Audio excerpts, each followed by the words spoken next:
Hello and welcome. I am just coming on to do a little stream today. Nothing crazy, nothing big, nothing long. But I want to celebrate Jack Kirby. Today is his birthday. What was I looking up real quick here? Forgot.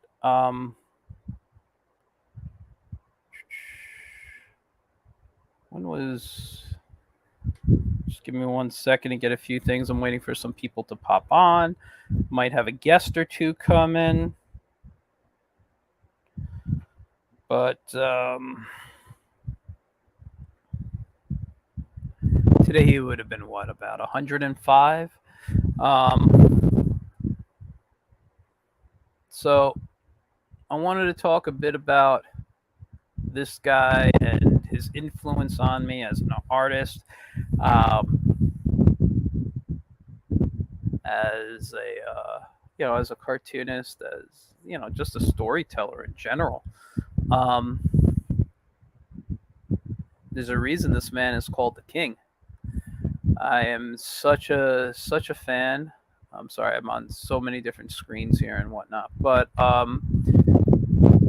if you guys are watching, just let me know if you hear any wind coming into my mic. I have my fan next to me. I just want to make sure it's not blowing in. I will move my fan if I have to. Excuse me, my throat. So yes, like we were saying, today he would have been 105 if he was still around, but he didn't make it for a long time now. He was what was it, 90? Was it 94? I think he passed away. I can look that up. Yeah, 94. But let's take a look at some stuff here. Am I on the right screen? No, I'm not. It's the problem with sharing my screen. I never know where my mouse is here. Jesus Christ! Sorry, I got a lot of equipment going around here. So yeah, so we all know what he contributed for into comics. He's the creator of, all the characters we love. Sure, we can give Stan some credit too, but I always give the credit to Jack. Not just because he was the artist, but not Stan.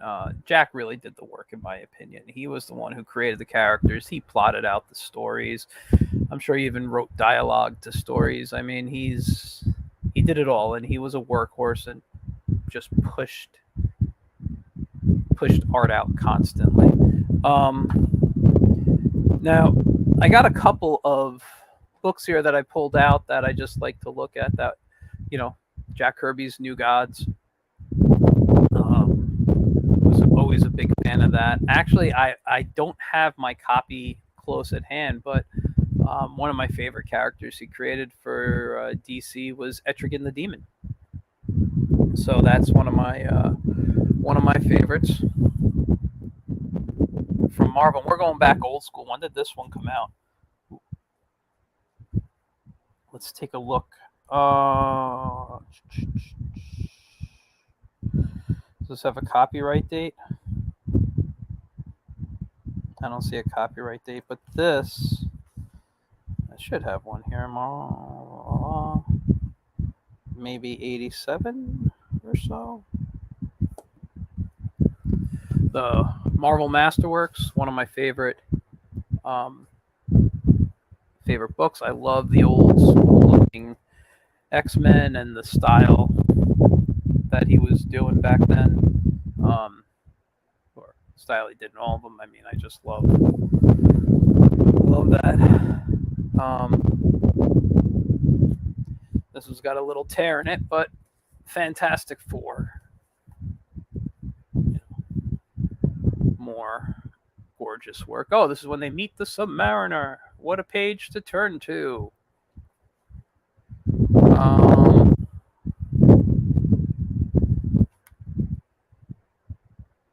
So yeah, Just love his looks. And another DC one I have that I couldn't, that again I can't find my demon. It's probably packed away in a box somewhere. But these were on my shelves. Omac. I love all these guys and all these characters.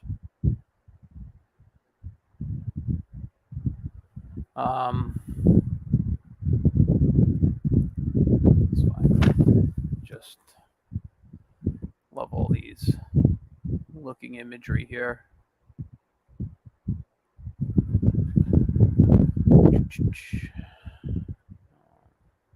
I love his monsters.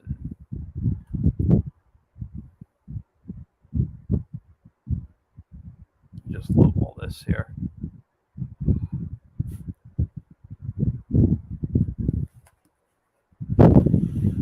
So that's some Kirby stuff right there. Let's see. Let's pull back here. And let's turn off.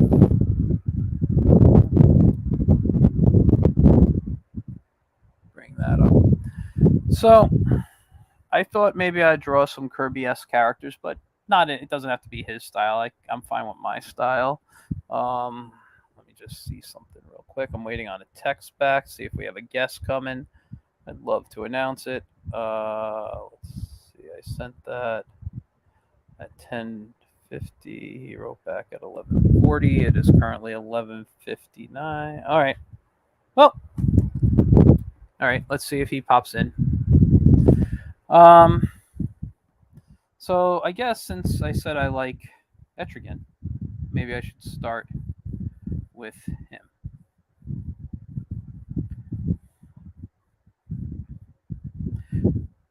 Now, one of the things for me, and I'm really trying to wait to discuss Kirby for if I have a guest on, but for me, one of the things that I love about him and his work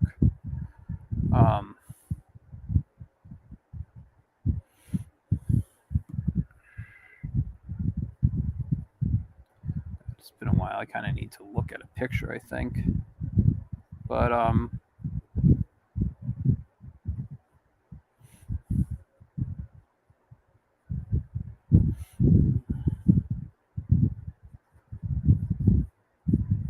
his ear came out over here.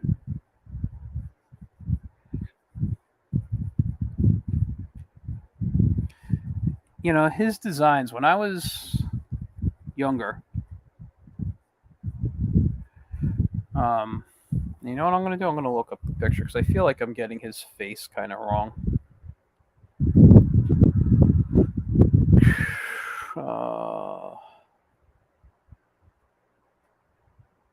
me 1 second.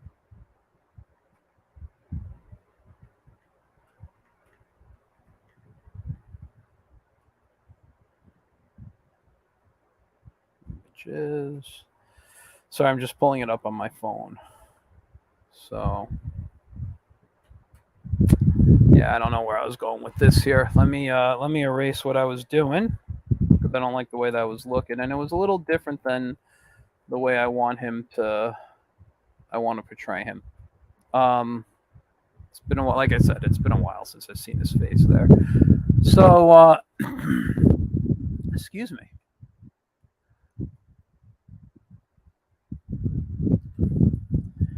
So yeah, I was always a fan of his designs.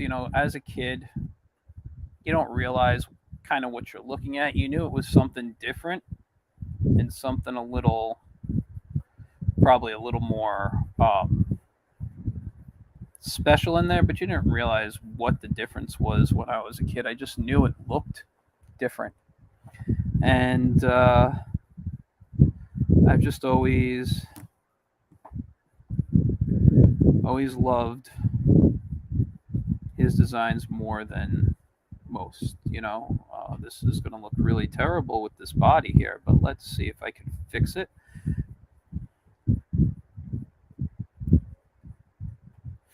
And obviously right now we're sticking to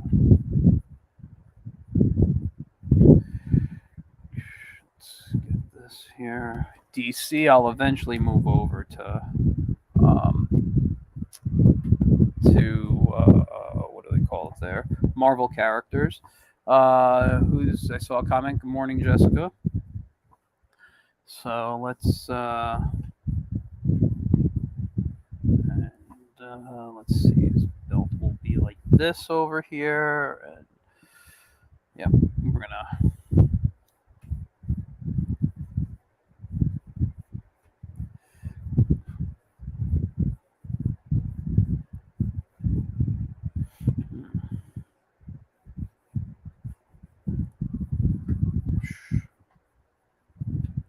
See. Hello, Dylan. I'm drawing. Today is Jack Kirby's birthday, so I figured I'd be drawing some Jack Kirby characters, at least in my style. I mean, I'd love to work in his, but honestly, that's not going to work for me too well because I can't do his style 100%. I could mock it a little bit, and I have on projects for people, but I haven't really, I don't really. Excuse me,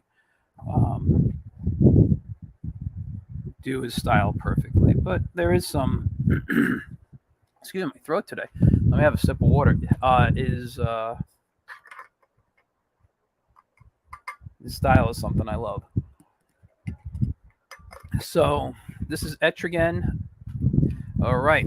So Dylan, I'm going to ask you a question. Who's watching? Because your question is, who is Jack Kirby?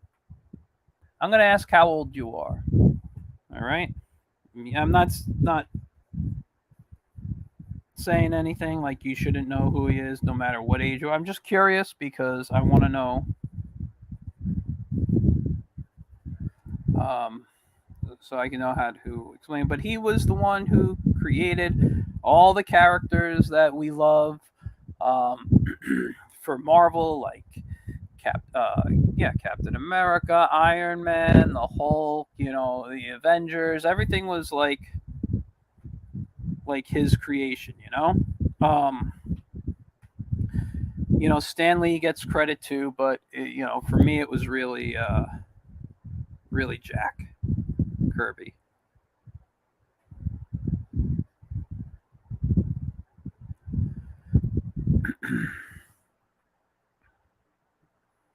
Let's do.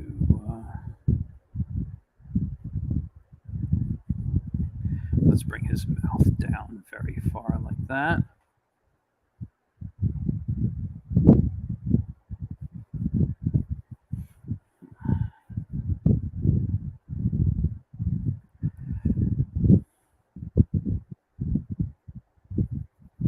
But yeah, I'm waiting to see if I have a guest coming on that we can talk, because he is a Kirby fan.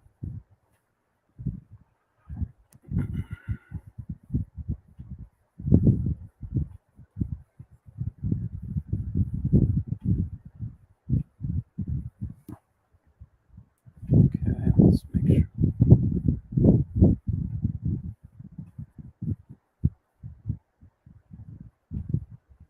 Oh, you're going to be 27 next month. That's awesome. Yeah, Kirby, well,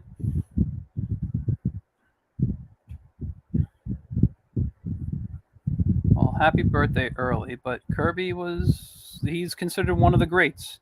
Without Kirby, we wouldn't have all the Marvel and DC stuff. For DC, he created characters like Darkseid and this character I'm drawing, Etrigan the Demon.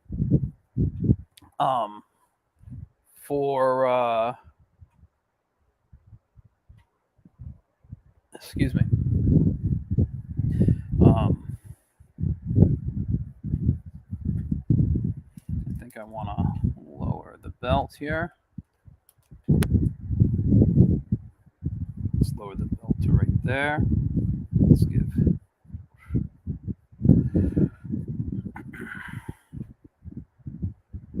So there he is, leaping. And maybe. Oh, I forgot his horns.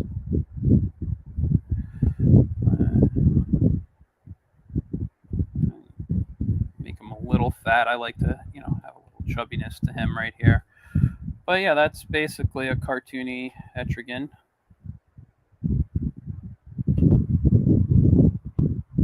Let's do a Marvel. One of my favorite Marvels. Excuse me. Today my throat is shot. My favorite Marvel that he did, or I just love the look. We're gonna go with the Incredible Hulk. I don't know why I'm giving him a belt. Now again, this isn't his style. It's just paying tribute, drawing in my style here.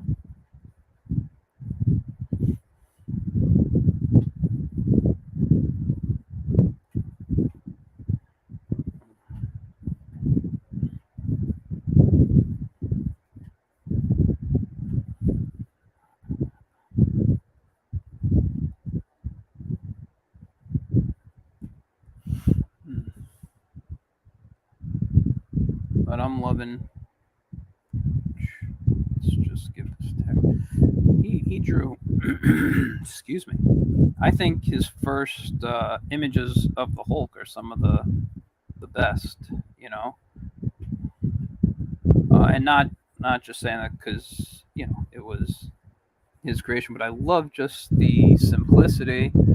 I just got a text back. We look like we'll be having a guest in a little bit, so we'll be hanging out, and then we're going to really talk about Kirby. I've been leaving my my conversation because I was hoping to have it with someone else. So I didn't want to give a lot of information away right now and talk, but all right. There's tears in this new.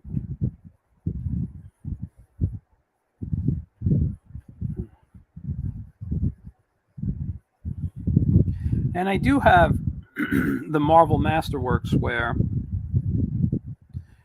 it's the first Hulk stuff. It's funny. I went to high school. Okay. I went to high school with with the son of someone who worked in the industry. I don't want to give names right now, but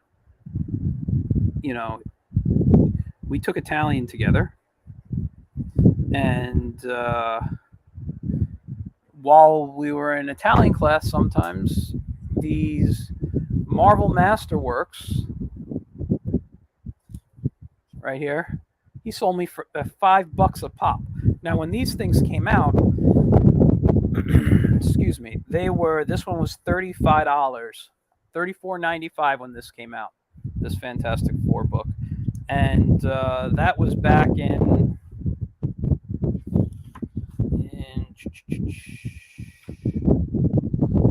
I think 87. I want to say these books came out. So we were taking Italian together in the early 90s. Like I think 92 we took it together. So I bought a good 5 to 10 of these from him. I got the first Spider-Man. I got the first Fantastic Four, which I'm holding now. I got the first X-Men, first Hulk. Got some extra Fantastic Four and Spider-Man and X-Men as well. I also got a couple of excuse me, Captain Americas. So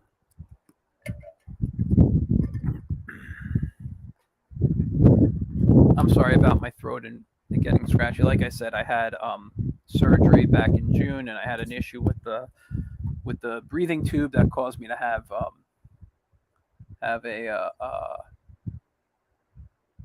what's the word I'm looking for? Issue, just issue speaking. It took me a while. That's why I haven't had my Get in Tune show for a while. But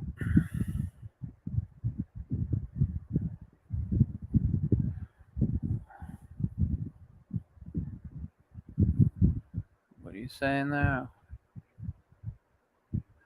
All right, Dylan, we could talk privately about that. I'm not going to talk about that on air because that's a business transaction.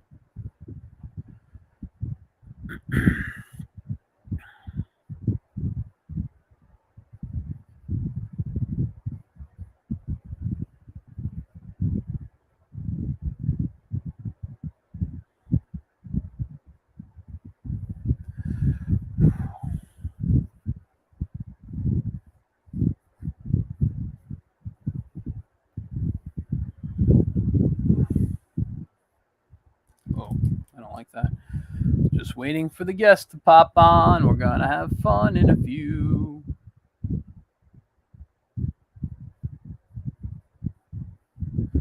This is even a bad Hulk for me here. Okay, let's do something different. Let's see. It looks like I got some comments going on here. In Facebook, for some reason, I need to look on a different screen. So there's that. There we go. Let's see. What do we got? Hi, Terry. Yes, I am home.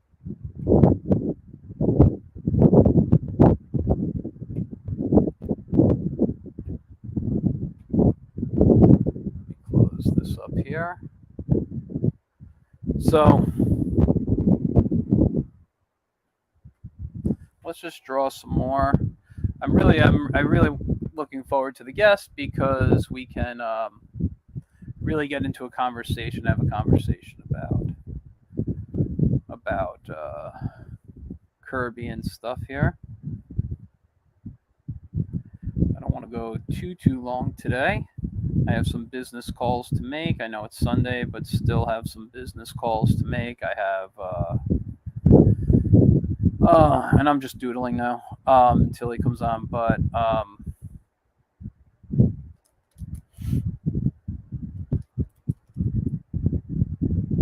I got some work to do. I kind of want to just chill out a bit, maybe watch a movie. I still need to watch Prey. I haven't seen Prey yet.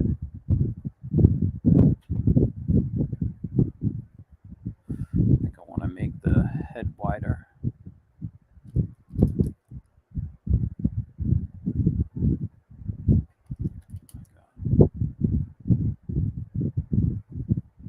Let's give him wider, big wider.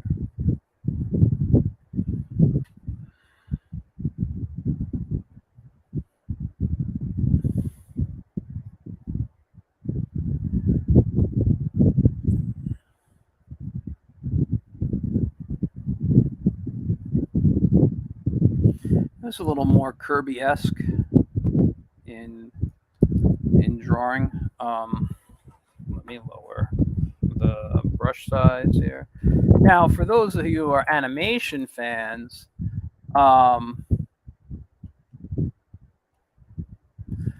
Kirby was the designer for Thundar the Barbarian. Dylan, I used to love Star Wars. I'm not a big Star Wars fan like I used to be anymore, but I still will enjoy the originals that I grew up on. I don't like a lot of the new stuff.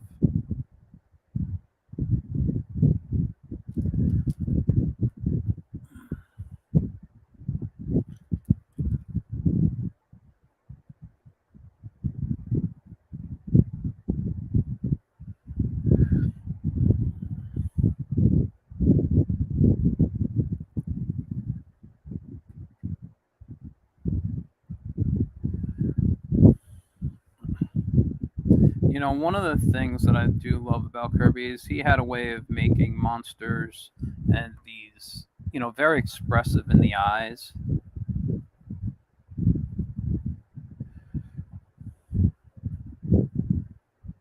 And, you know, what was also interesting,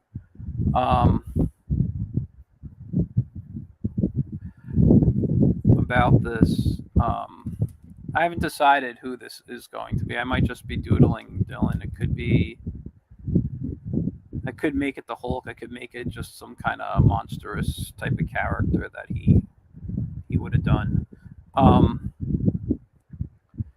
You know, he had this way of making you feel sorry, and there was a what's the word I'm looking for?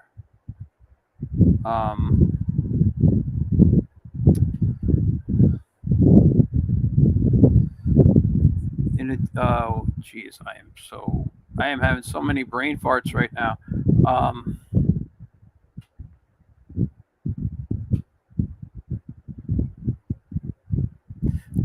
There wasn't an equal. He didn't do a lot of symmetry, you know, with his characters. There was always something asymmetrical about them.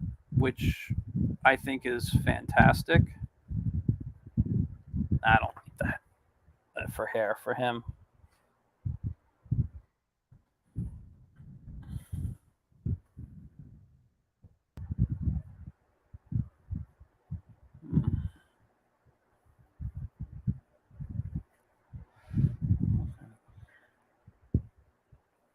Do I like that little helmet hair?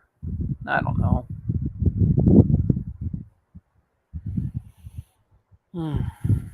I don't like that either. Maybe I'll turn this into kind of more like the Hulk. Now, the Hulk was originally based on Frankenstein, so sometimes when I draw him, I kind of think Boris Karloff, Frankenstein's monster there. Oop, I didn't mean that. All that. Let's bring that back.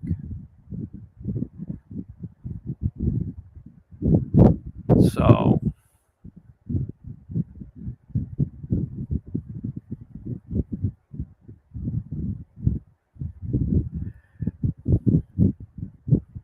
I don't like the way that's looking either.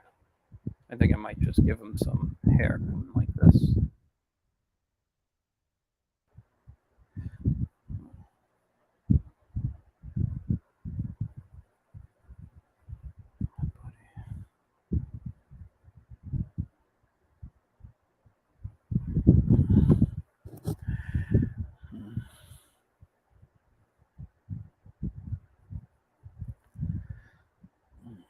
It's a little more detailed than he would do.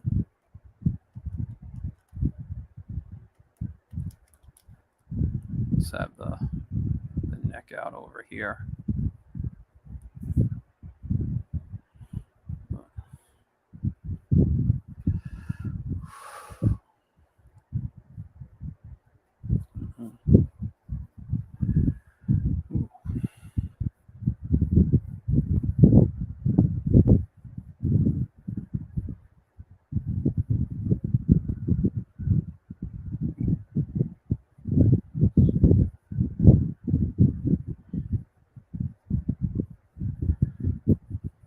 Okay. And I'll just leave. This Hulk was very kind of boxy, if I remember correctly.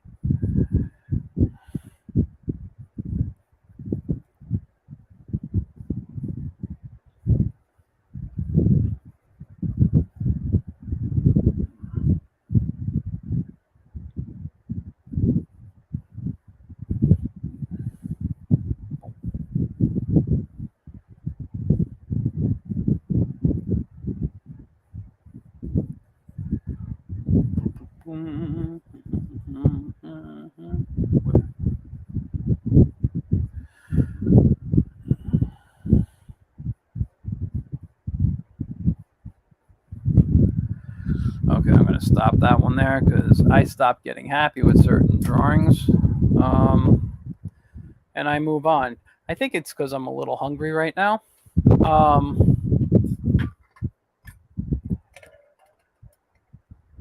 Excuse me. Sorry. Let's see when give it a reminder text.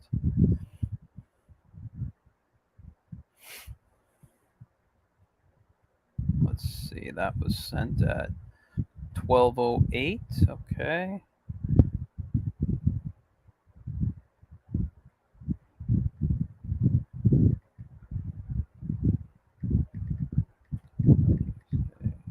Fast.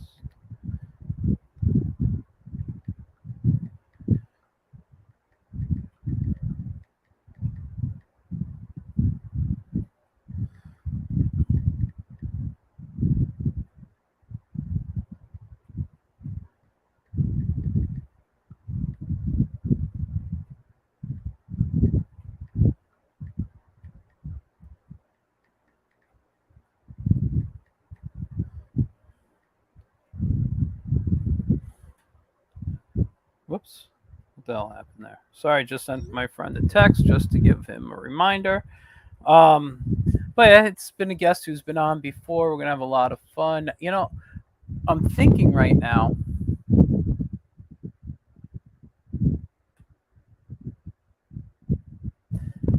I'm just looking around my studio, and I'm looking at all my like little figurines and stuff I have around me.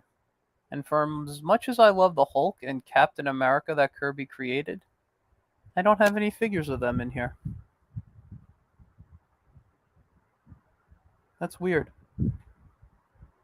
I thought I had some figures somewhere.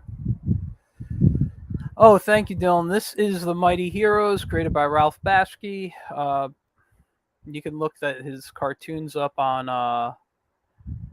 YouTube. I personally, I would. This is a Teespring shirt, so it's not. I don't believe it's an official licensed shirt. Normally, I wouldn't buy it, but there are no Mighty Hero shirts available to the public, and I really wanted one. And when I saw this, I'm like, I have to have it. So I hope whoever put this together works for the company at least, or has a licensing deal with the company. But I love these characters. These are some of my all-time favorite characters. Let's see, how's that going over here?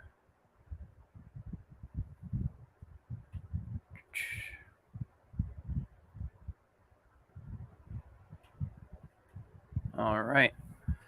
Let's see. I'm going to get the drawing pad back. Feeling a little revitalized.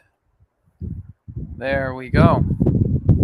And now, we're going to do this real. We're going to honor Kirby. We're going to... I was waiting for a friend to come on. I was really just kind of BSing until he popped on. But I don't know if he's coming anytime soon. So let's just have fun now. All right? Let's just really have fun. I'm not going to try to stop drawing like Kirby. I'm going to start drawing like me. All right? And if I need a Captain America, who I'm doing right now, we got cartoony Captain America.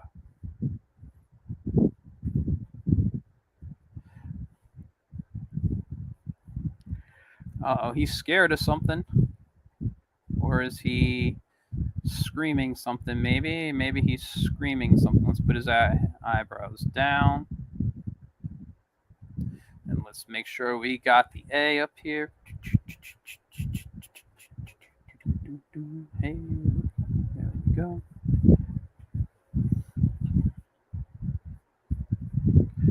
And let's give him a little bit of a shape of a head there. So this right here is Captain America. We'll have.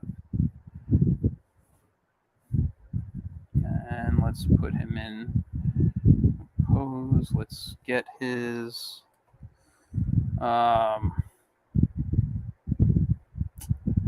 let's get his, we're going to put his, so he's going to have his neck right here. Then let's bring up his arm like so. And let's, actually, I want that straight.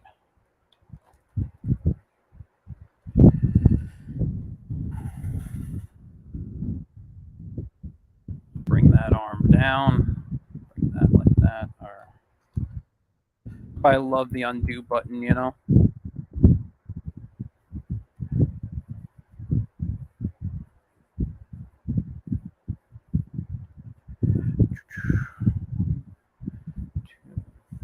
Great, we'll do 4 fingers for him.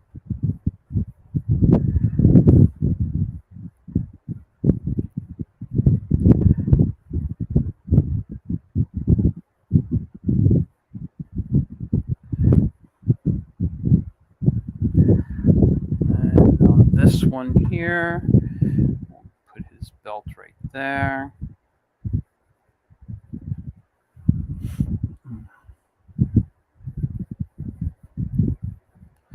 And we'll have his legs. Or we'll even, would it be silly? Let's see, sometimes we go for the silliness where he's just standing straight. No, I don't like that. Let's have his whole body like it's arching out. Let's cut his feet over here.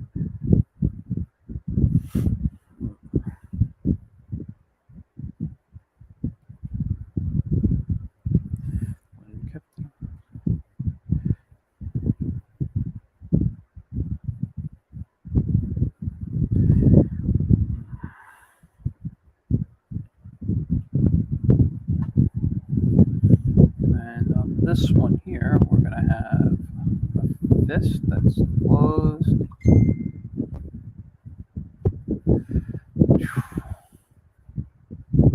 And here's his shield. And this would be his glove right there.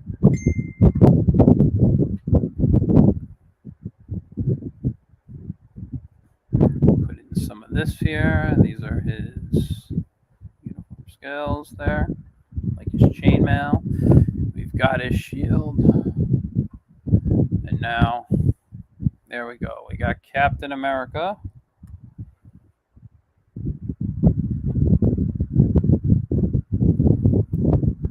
Next up, the Mighty Thor. Let's kind of give him this big chin face right here.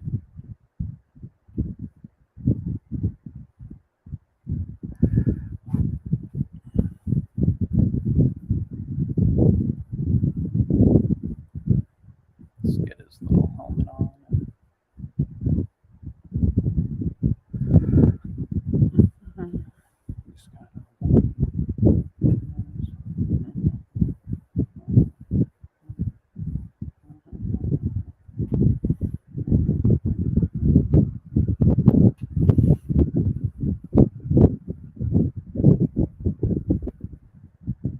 Actually, no, I don't like that there. Let's erase those arms.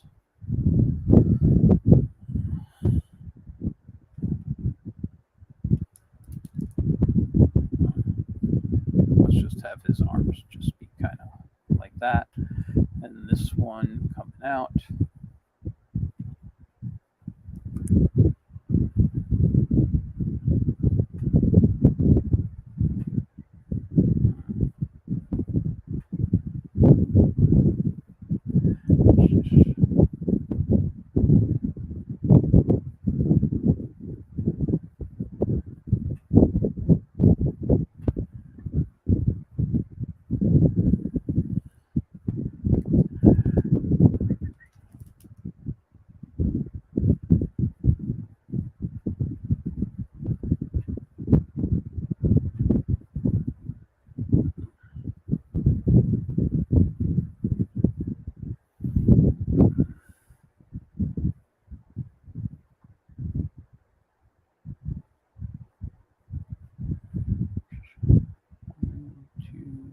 Yep, that's right.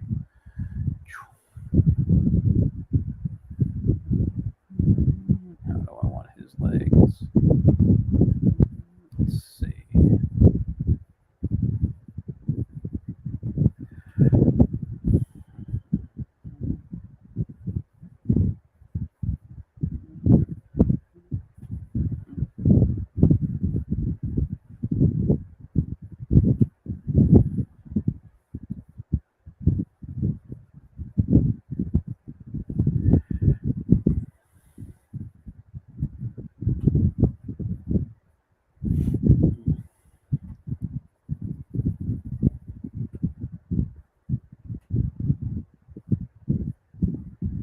Let's get his cape going, fluttering.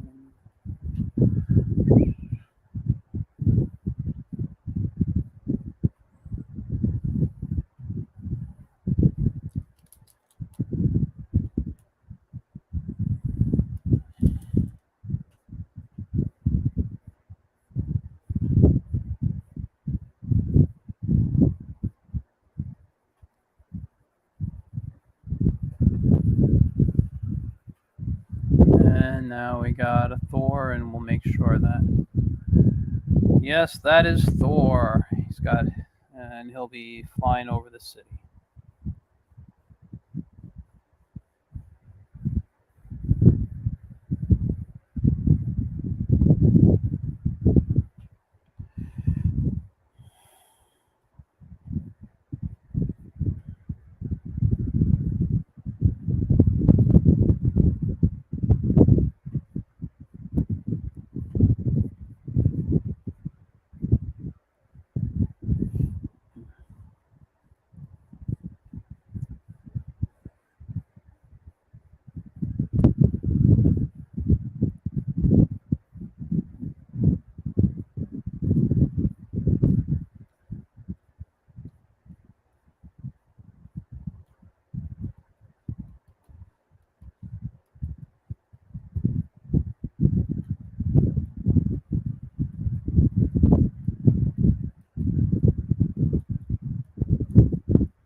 And I think that's a pretty okay Thor.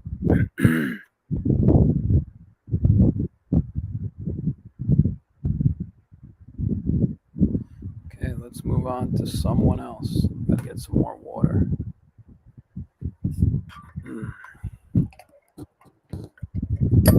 Let's see. Let's do a probably the greatest villain of all time, created by Kirby, Darkseid.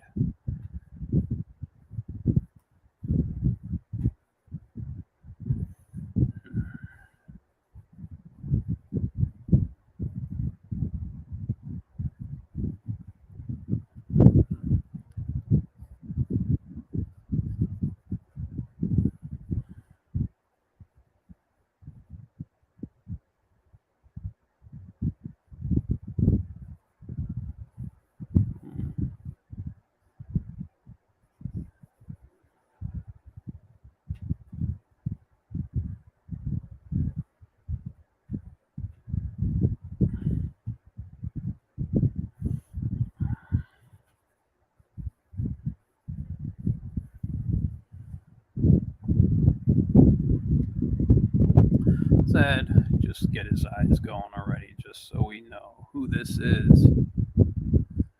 All right.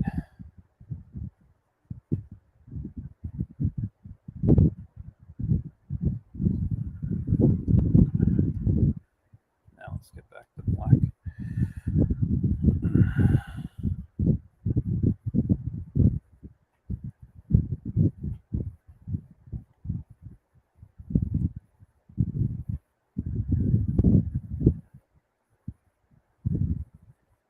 Now there are obviously a bunch of different versions of him. I'm going with a simplified version here.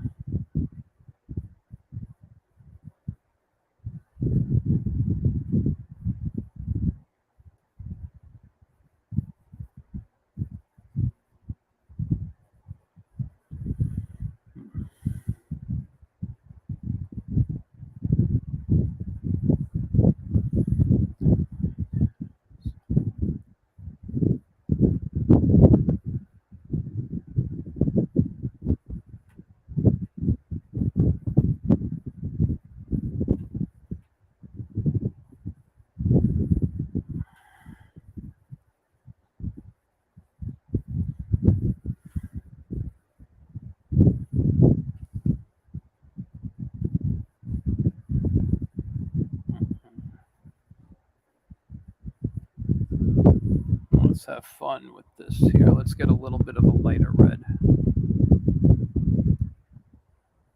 And let's get a bigger brush.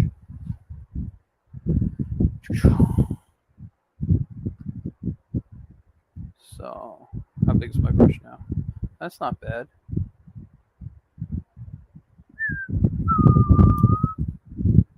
And let's. Oh, too thick. Okay, let's see here.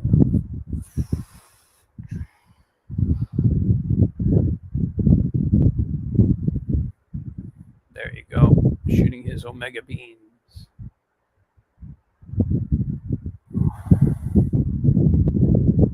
Let's do something else.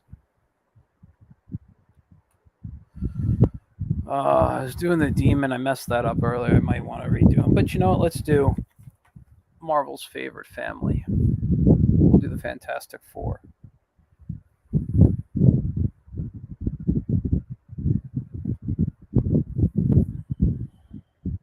Okay. Let's go down here. Then brush size. Right around there, I think is perfect. Okay. Let's do. We're going to start with the Thing. And I'm just going to rough them in right now.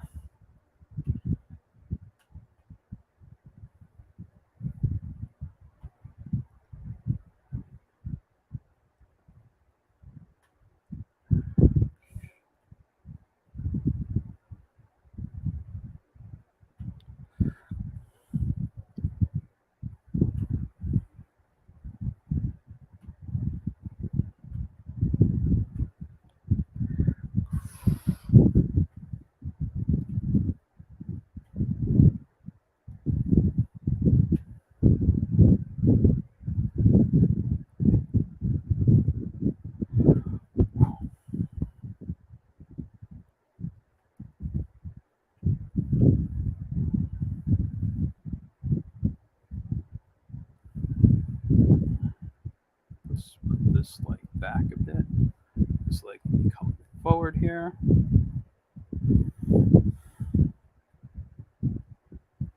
Let's bring this thing out. So he can put his foot down here, and there is the thing right here. So obviously this right here is the thing from Fantastic Four. And you know, everyone's favorite blue-eyed orange rock creature.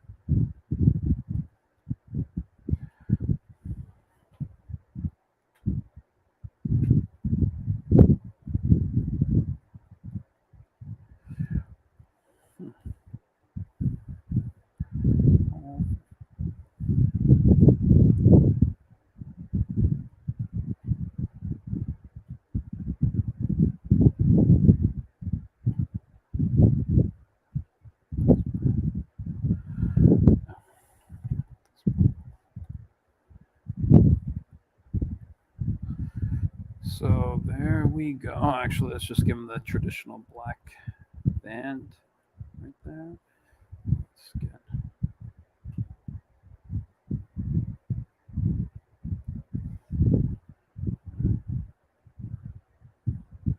Okay, so there we go. We got the fantastic. There we go. Who's that? That's the Thing. Good old Ben Grimm. Above him, let's put over here. Let's put the Human Torch.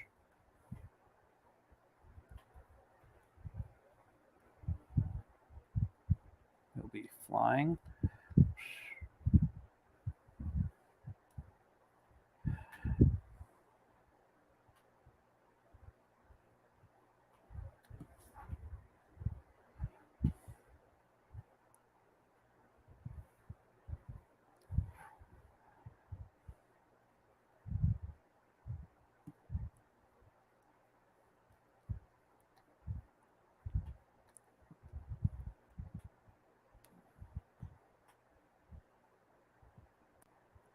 Oh, we got our guest coming on. He just popped in. He's all set, all ready to go. Let's get to the right monitor so I can do this right. Where the hell? Okay, so let me just bring this back. And, you know, we're going to remove that for a moment. And our guest, the great, the talented, the current creator of Punchline up on Kickstarter, Ray Felix. That's quite an intro. Talk about Punchline. I actually was going through my thumbnails for the volume 3, which is what the Kickstarter is on. Yeah. And just going through the story, reading it, writing it, adding some bits. This is like some of the rough sketches there. So this is kind of like, this is how I plot out my story. Yeah. I usually draw it rough in a book first before going into final. This is issue 10 because number 9's already done. Wow. So you're far ahead. Oh yeah, I did issue 9. Basically, I drew 1 through 9 straight through. I did them all in 1 year. Okay. And then I published 1 through 4. And then I waited 6 months and then did 4 through 8. And then I just figured, let me do 9 through 12 last, you know? So, yeah. But I'm not sure about the 12th issue right now because it's almost like I have a tendency to just kind of continue without ending, you know? So I got to get, so number 8, like at least ends on a climax. Number 1 through 4 ends, but then she's kind of like this compelling character who's obsessive compulsive, and issues 5 through 8, issues 5 is like a flashback of issues 3 and 4, but from another character's perspective, you know. And then it jumps back. So issue 8 ends, the second volume ends on a battle about to take place, and then so issue 9 wraps that up, and then issue 10 is an aftermath. Like a post Okay. after everything, and this is when she Yeah. starts losing her mind, and she's still obsessed with the case, even though the case is closed and the story ended. She's still obsessing over some of the facts. She feels like there's something missing, even though everything resolved itself in those issues. Yeah. She's going through the clues. She's looking at the stock market. Like we went through the pandemic. They're having their own version. It's not COVID, but she's basically like, she got injured at the end of the series, so she's basically on disability, and she's just still going through the case. Well, don't tell us how it ends. I mean, come on, let us buy our books. Yeah. So and we're only at a $146. I don't know if it's going to happen or not, but Well, we'll promote it and hopefully get you more sales today. But all I gotta say is people have short memories of how it helped them out in the past. Yeah, we won't go there. But because we're here today. We're here for Kirby, right? Yeah, we're here for Kirby. Today is his 105th birthday. I mean, the dude died in 94, but he would have been 105 today if he was still around.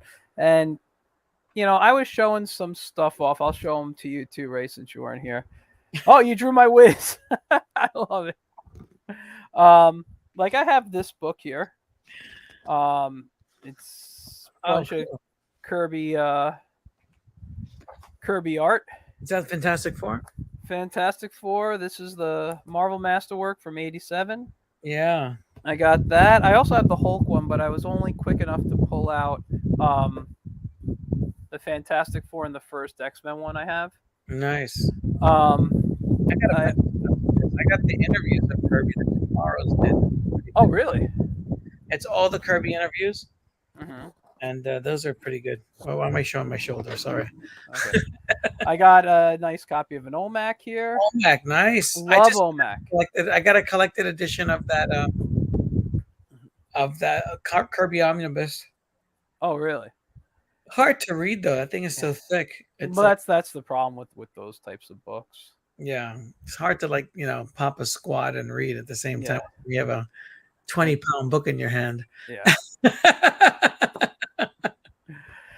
Well, it just goes to show how much work he did. Oh my God.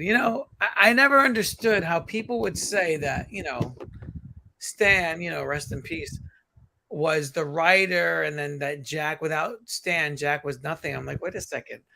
Marvel, and it's as we know it today, when Kirby came out with those characters, he already had a 30-year career.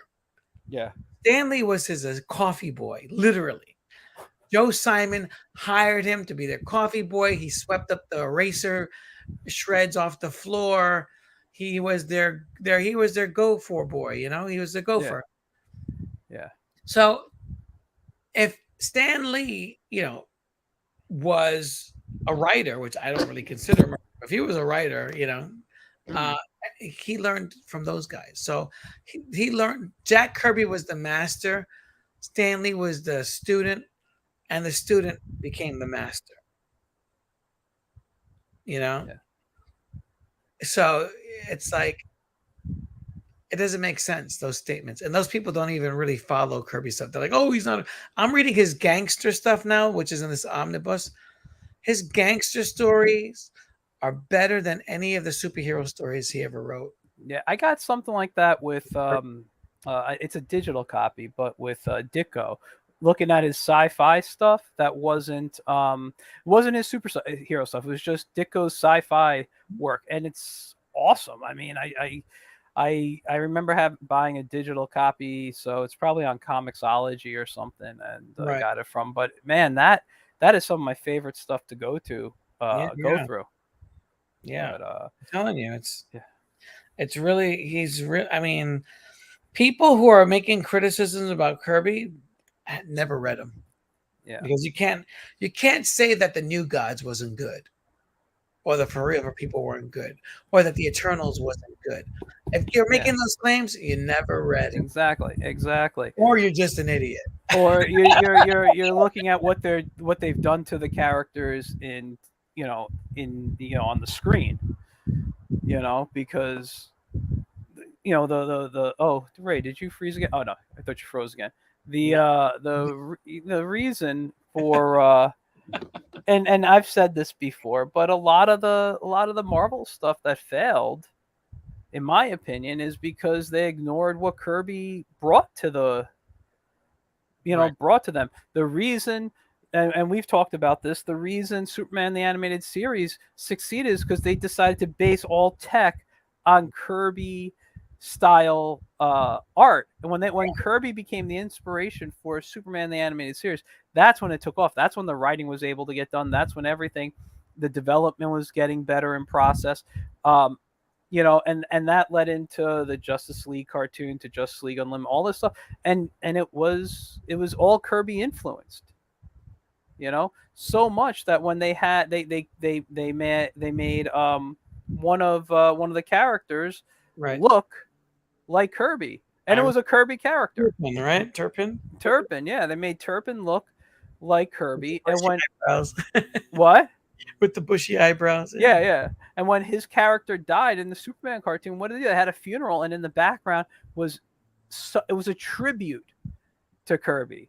Even Marvel characters appeared. They didn't obviously say they were or show them, but you could tell the Fantastic Four was there. You could tell, all these characters came out to, for the death of Turpin there, or the funeral of Kirby. Kirby died in 94, and that cartoon came out when, in 95? I believe so. It was shortly after. Yeah. And then they edited it so it wasn't all those Kirby characters. And now, I believe HBO Max returned it to its original. Well, they deleted it or something. They cropped them. Yeah, I think they changed it so that it wasn't always looking like all these Kirby characters, because some of them were Marvel based, and right. If I can find this, I'll look it up. Hold on one second. Well, you give us some information about Kirby. You talk, and I will look up that image when I get to a screen here. Information about Kirby. Well, yeah, he was in the World War II. He fought in France, right? There's actually a memorial for Jack Kirby in France, where he actually battled and saved a small town. I forget the name of the town. There's a French documentary about Jack Kirby, and they focus on his battalion and his combat, and how he literally, him and his soldiers, saved this part of France from the Germans. He was a real fighter. When you read Kirby comics and you see a fight scene, he was a fighter. He understood motion and movement. It's not like these ridiculous, when someone doesn't know how to fight, when someone's doing a double punch like this, you're punching like that. That's not, you never had a fight in your life. Superman's flying and charging someone with your fist. Kirby's a technical fighter. He knew how to wrestle, how to box, and he demonstrated that in his comic books. Understand the timing, like in animation, and the timing, and pacing, and like Eisner, environmental, like you could, like with Eisner, you would smell the panel based on the stinky lines on there, and Kirby was very much the same. He also was he was also in World War II. Was it Battle of the Bulge? Was that when they dropped the ship Normandy? He was in Normandy. Oh, was he? That I didn't know. I knew he was in World War II. I didn't know. He was in Normandy, and when his ship arrived, he says there were so many that you couldn't see the water.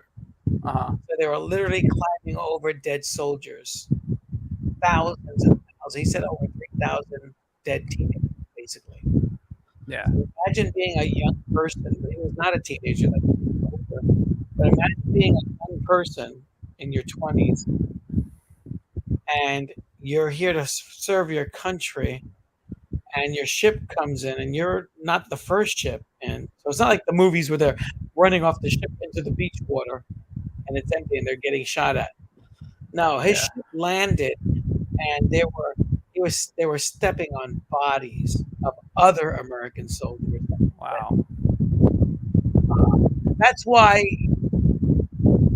Kirby was being taken advantage of by these companies because he was shell shocked. Which we call PTSD. So Yeah. Kirby couldn't drive a car without crashing it or getting distracted. And he had a lot of nightmares about the war. So that's why he can draw 7 comics a week, because he didn't sleep. Yeah. He was a workaholic because he was fighting off this shell shock, or as we know today, PTSD. the PTSDs, and that's why he was so creative and so imaginative. Because when he slept, all he had was nightmares. Yeah. So, and that's why I feel like Stan Lee took advantage of that. Stan Lee was in World War II, but he was a young guy, and he had an office job. Eisner also worked for the Pentagon. Yeah. He created books for them, correct? Yeah, created books for them. Yeah. Those guys came from more affluent families, so they got the cushy spots. Kirby was an infantry soldier. He had to kill or be killed. Yeah. And he was in many of the known famous battles that, he was in the what was it, the 501, not the 501, what's it called, I forget the name of his troop, but he was in Patton's army. Okay. So he was with Patton's army, and they saw a lot of action. So the man survived. He got out he got trench foot. After he got trench foot, he was able to go home. And that's why he was sent. His feet were purple, and they sent him back. I believe he was in France for a bit when he was being treated for it. But then he basically did his time. And on the front line, he came home, and then, he struggled to basically assimilate back to being a regular citizen. But eventually he did. And comic books was his saving grace, Yeah. and his wife Roz, Yeah. So Wow. Anyway, I didn't mention anything about comics really, but that's Jack Kirby. No, but that's important stuff to know. Yeah. Speaking of that, I found the video. Hopefully this is the proper video. Mhm. Just got to finish the ad. Can you hear it? No. Hold on. Let me see if I do this up here. Where is it? Sound automatic. Let's see. It doesn't matter if you can hear it or not. We're here looking for the picture. Right. There goes Orion. Yeah. Yeah.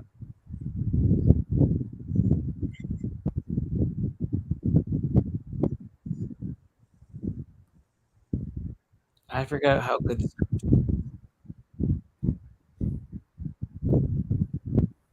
So, by the way, a lot of these are people from that worked on. This is Bruce Timm supposed to be. Yeah, so these are caricatures of over here that came in first, of people who worked on the show. Right. But look, there's Stan. Where's Stan? Right there. The blonde guy? No, the guy. Look at the guy's shoulder. Oh, the guy with the mustache. Oh, yeah. Mustache. There's Stan. Right here, Reed, Sue, Nick Fury, wow. Johnny. Oh shit! I never noticed that. That's probably supposed to be Ben before he became a Rocky guy. Yeah. Is that Black Panther, the black guy? Possibly. I didn't think of that. This is, I forget who this is supposed to be. I think he's actually someone who worked on the show too. That's like John Byrne. Oh, maybe that's who it was supposed to be. Who was that they just passed? Wasn't that someone? This guy, I don't remember who he was. Morgan Freeman. He looks like him, but he's another comic character, I think. Maybe the Black Racer.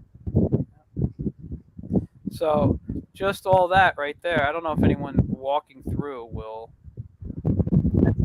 Yeah, that's fine. I love this ending. That's a deep cut. Yeah. Well, that's the original ending. that scene looks like when Superman, Superman was originally an orphan and his parents died. That looks like the scene where he's at his family's grave. Hmm.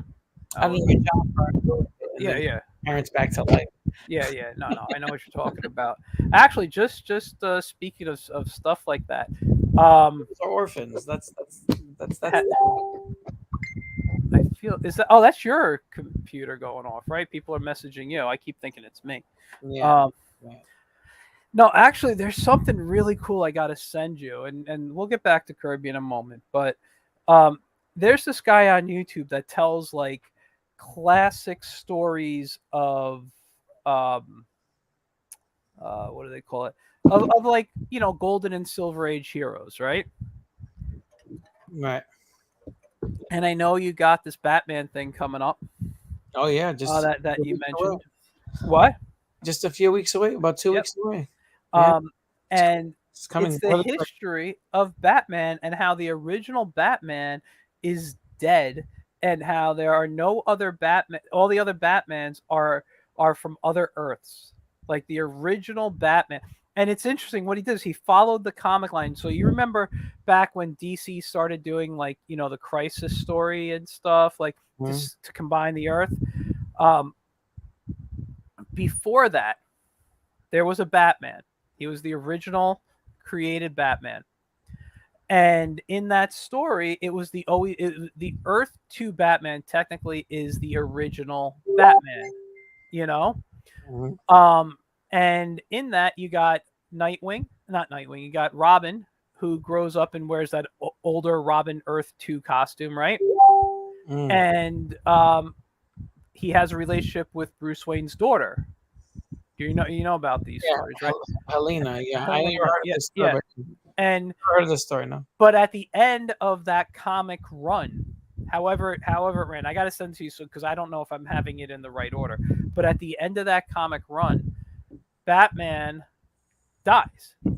Bruce Wayne officially dies. There was a battle that this guy was calling out Batman, and Bruce was retired, and he put back on the costume, and he had the final battle. And after that battle, he passes away. Mm-hmm. So the original Batman that was created that we know, the whole Bob Kane, Bill Finger Batman, that character is officially dead in the comics. And every other Batman is from another Earth that we had. That's hilarious. So Yeah, they immigrated to our Earth. yeah. So what I got to do is I got to find you that YouTube video. It's like a 15-20 minute video, but it's very interesting. But yeah, I'll pass that along. I thought you'd get a kick out of that. I'll find it. Yeah. Have you seen those Italian Batwoman movies? I have never watched them, but I am aware they exist. Right, right. And then they also have they have that Indian Batman that came out. Did you see that skit for that? I don't think so, but I think I've seen like the image. Like I could show it to you. Someone sent it to me on you Instagram. can pass it along to me. I'll play. I won't play it live on here, but It's funny. It's like basically a dancing Batman. dancing, yeah. Yeah. Yeah. Well, Adam West opened up that can of worms. Well, that was the era with Adam West. They wanted Exactly. they wanted to be cheesy and campy. And I didn't have a problem with it. I mean, listen, I obviously watched it in reruns. It was one of my first exposures to Batman outside of like the Super Friend cartoons. So to me, Batman was always a little kind of campy, Yeah. It wasn't until I discovered the comics where I'm like, wow, this isn't the Batman that I saw in the cartoons. Or I think they needed that because remember the Vietnam War was televised. yeah.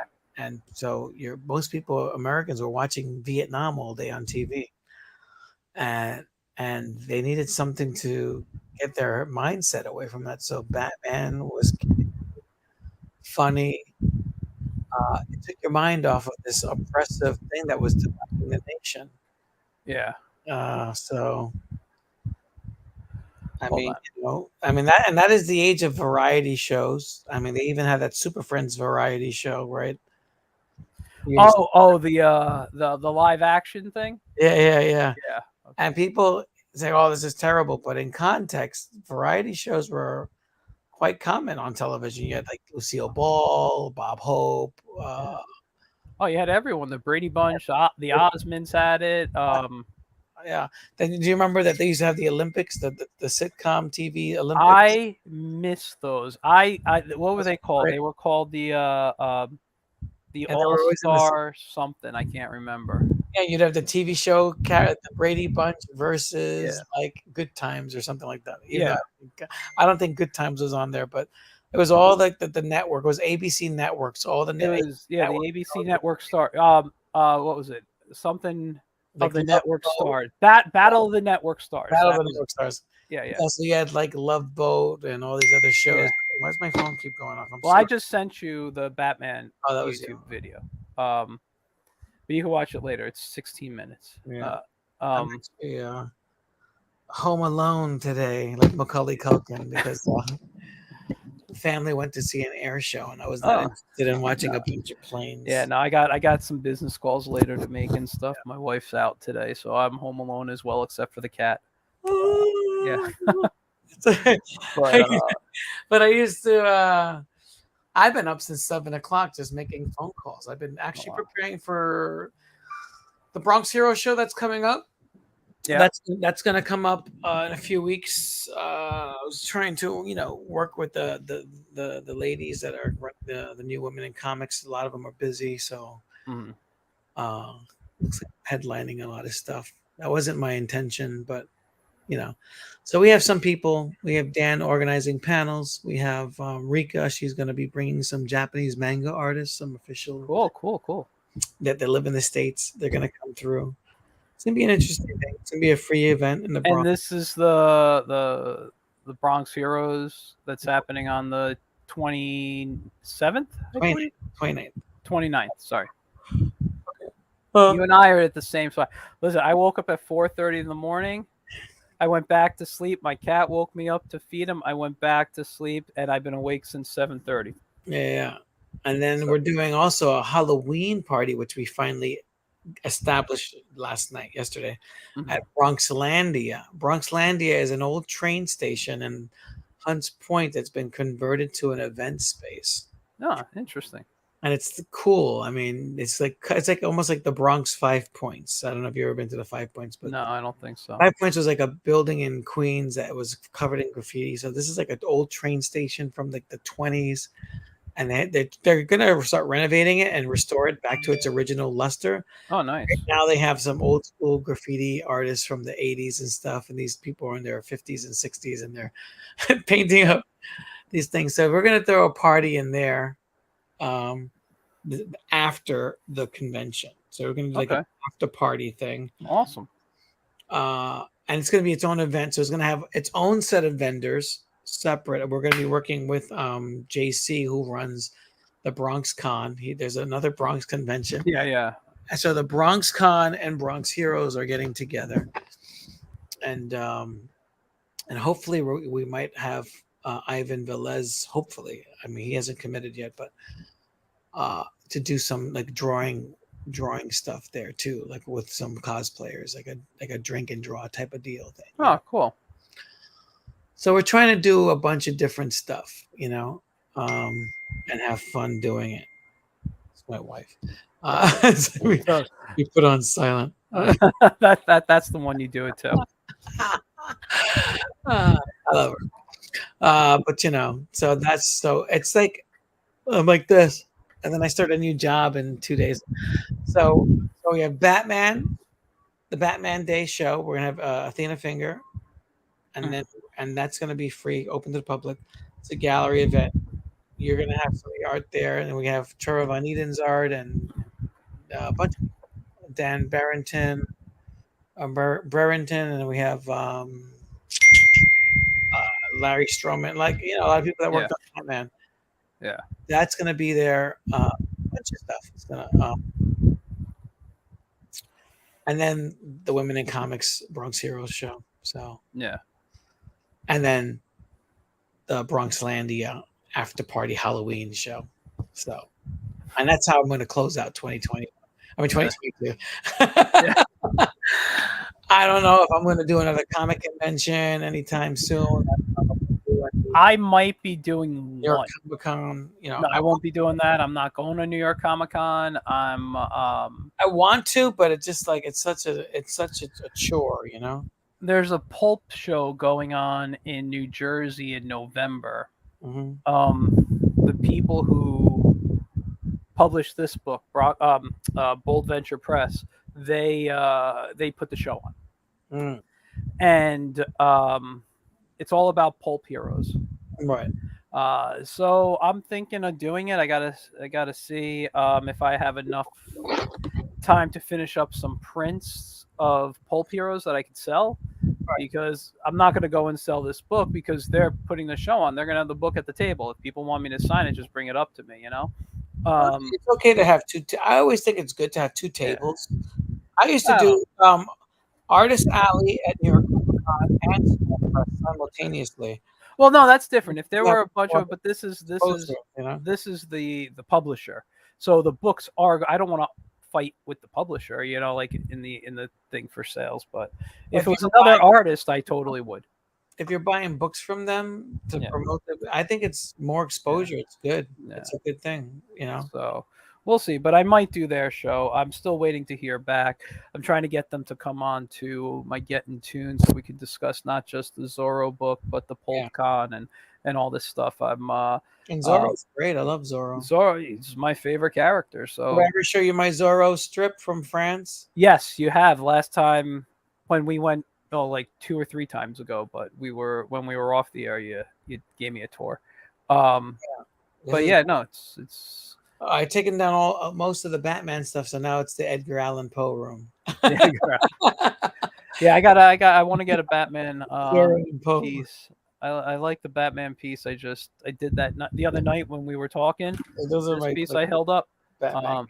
But I'd like to do something really action packed and to fit my 11x14 frame that I need because I only have Muppet stuff in there right now. Oh, very cool.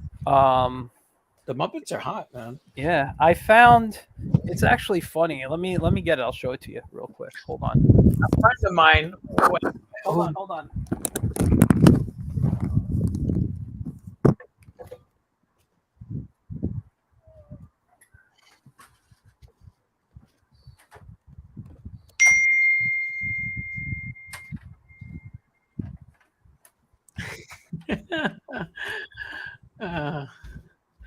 Sorry, I'm getting all these texts at the same time. It's been the crazy morning. What's so funny? No, I've been getting texts. People are texting. You know what it is? I woke up a bunch of people, and I guess they're waking up now, and they're responding. Yeah. So I'm just getting like 2 hours later. I'm getting all these responses popping in like a flurry. Plus, I shared my Comic-Con event with 48. I did 48 shares. So, that looks nice. So yeah, I got this. This is from the Muppet movie. I got this from what's this one? I think this might be. I don't know which one this is. I don't think this might be the Muppet movie again. Yes, with the rainbow. Yeah, that's the first one. Yeah. I saw that movie in the theater. Did you?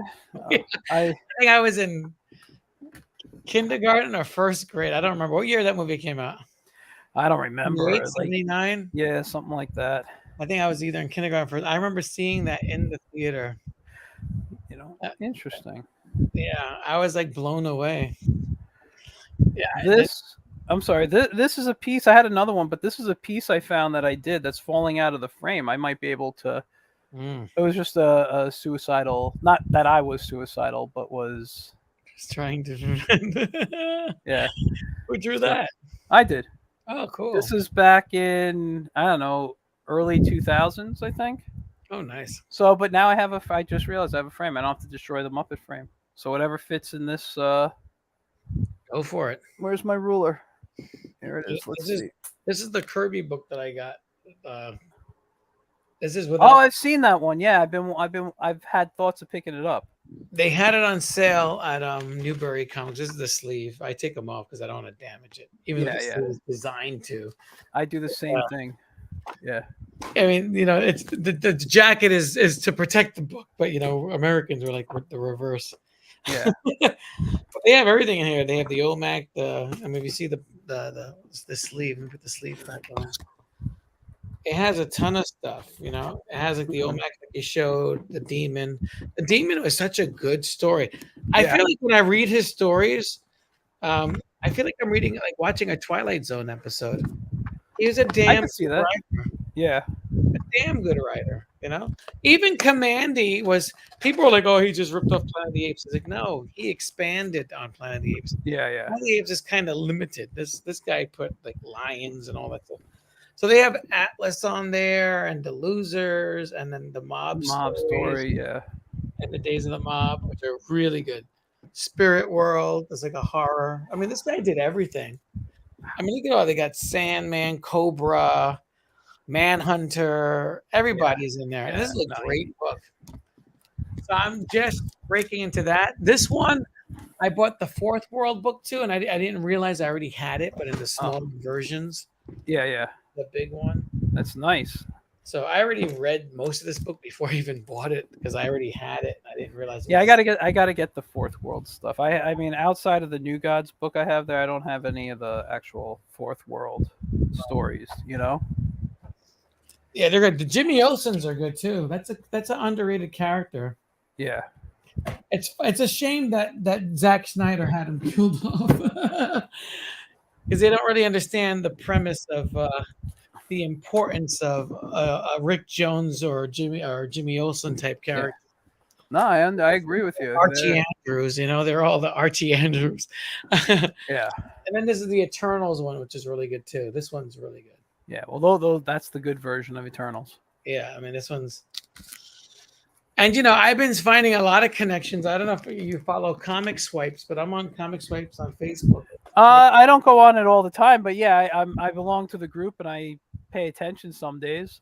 And I've been pointing out that H.R. Geiger, Aliens guys, basically ripped off the Eternals, especially with the Prometheus stuff that's been coming out lately. The aliens are the deviants, and then those alien guys that make humanity, right? They made humanity. They're basically the Eternals, or they're like a combination of the Eternals and the Celestials. Okay. Have you listened to that story again? Like, if you watch Prometheus, that's basically the Eternals. I'll turn it to a horror movie. It's been because these creatures created mankind, right? Mm-hmm. They created mankind, and they also created. So it's basically the Eternals. I mean, H.R. Geiger didn't write that story; he just provided the artwork. Yeah, exactly. But I mean, there's so much from the Eternals comic book that mirrors H.R. Geiger. Yeah. So, definitely he was a reference, without a doubt. Yeah, I mean, he's like a Frazetta person in my eyes, where Frazetta, everybody kind of has a Frazetta piece, whether it's a favorite one or not. Everybody who does comics or film or whatever was inspired by Frazetta, who's within an age group of us and older and stuff. But I think Kirby is that way too, specifically for comic artists. Yeah, exactly. But I think he's inspired lots of people. I guess he was so cinematic. They didn't. Him and Eisner, they referenced other artists, sure, like like Hal Foster and Alex Raymond, but they were really heavily influenced by film. Yeah. And you could see that these guys were directors, Mm-hmm. I mean, come on, he pulled off a CIA heist, with a fake comic book movie. If you ever saw that thing about that, did you see that film that Ben Affleck did on him? Give me the title. I don't remember. I don't remember the title now, but it's basically Kirby was working for the government and created a fake storyboard for a film, and they were using that to actually save hostages. Oh, I know this. I know this. Yeah, I forget the name. It was a Ben I don't Affleck remember. film. I don't remember the name. Yeah. By the It was way, good. I just want to go to the comments. Dylan, you're watching. It says you make a furry superheroes in your comic book called Hunter Force. Okay, I'll have to look it up. A furries comic? Yeah. Hey, listen, I'm because I do like my plunger pup and all those characters. I'm considered a furry artist, Really? I which thought is furry arts was all like adult stuff. no. I mean, it can be, but no. If you as long as you're doing like animal based stuff, and Got it. that's a con I love to go to. I hear if you're doing well, no. I'm not a furry. I don't discriminate against furries, but I hear it's one of the That's like eyes kindest. wide shut. I've I, heard it. no, listen, I hear it's one of the kindest groups of people, Oh and yeah. they are supportive, super supportive to comics, specifically those that are animal based Oh, in their stories. I love animals. I spoke to a friend of mine who's a puppeteer, and he went one year because his character that he controlled was an animal, and Right. that he made famous was an animal. And they said it was probably one of the nicest cons he's ever been to. The people were great. It was, it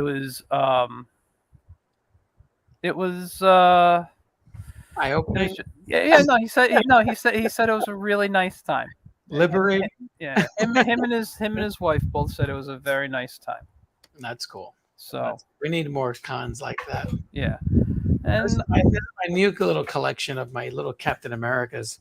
I used to have more, and I sold them, and then there was an eBay auction recently, and I just bought them again. So I got you got too many of these hot toys. I got to probably put them back for sale again. It's like this is yeah. got like a little list. I mean, but those are nice looking figures. And my little Batmobile there. It's not a little Batmobile. It's little. It's not actual size. Yes, it's 1/6 scale, but And who's in there? I got Ben Affleck. Oh, hold on, my computer is weird. The computer's reversed. So, and then I got my custom punchline and the Batmobile with the little boxing gloves and a trench coat. He's got a little costume on, with their boots. Yeah. That's what I do when I'm bored. I make little custom figures, yeah, I'm a little weird. Oh, we know. Don't worry. Yeah. I was making fun of these guys for collecting dolls in California because I was teasing them, and all of a sudden next thing you know, I'm actually making custom dolls and doing exactly what they're doing. Yeah. I'm spending a bunch of money on hot toys. Like this is a custom I did of Pepper Potts and an Iron Man armor. Nice. And this is not a Hot Toys. This is like a Chinese knockoff. But then originally it wasn't Pepper Potts. Originally it was a Red Skull. There was a cartoon that came out, and they did a little 6-inch figure of the Red Skull of Iron Man suit. And so this was the head that I had originally, but I'm not too happy with it now. But this was originally a Tony Stark face, and I turned out it looks more like a zombie than a Red Skull. It's like that's funny. And then he has like the black shielding, like the. Mm-hmm. So And then I changed it to Pepper Potts because I'd rather have the sexy girl than the Skeletor face guy. Yeah, But yeah, I like making little customs, and they're pretty simple to do. You just buy the composed parts, sometimes buy the clothes, and so almost just like it's almost like what they call I think they call it kit bashing. I think so. I don't follow that at all. So yeah, so I just do a lot of kit bashing stuff and just and do that. But I do a lot of them. Like one of my favorite villains that you never see a toy of was the Daredevil villain. And I think he fought Captain America too.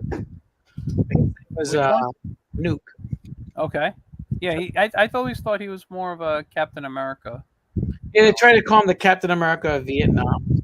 One story wrote, but that's recently. Yeah. He was basically a Vietnam vet that lost his mind, and he was addicted to drugs. Yeah. I like that. Yeah, I do a lot of ones, Yeah. Yeah. But Jack Kirby, back to Kirby, is really a real powerhouse, and Yeah. it's intimidating to look at his work to see how you know amazing it was. Like if you see those IDW books that have come out, Hmm. he's really, really damn good. Yeah. It's funny. I've mentioned multiple times now on the air that I'm in the process of leaving comics to focus on animation. Mhm.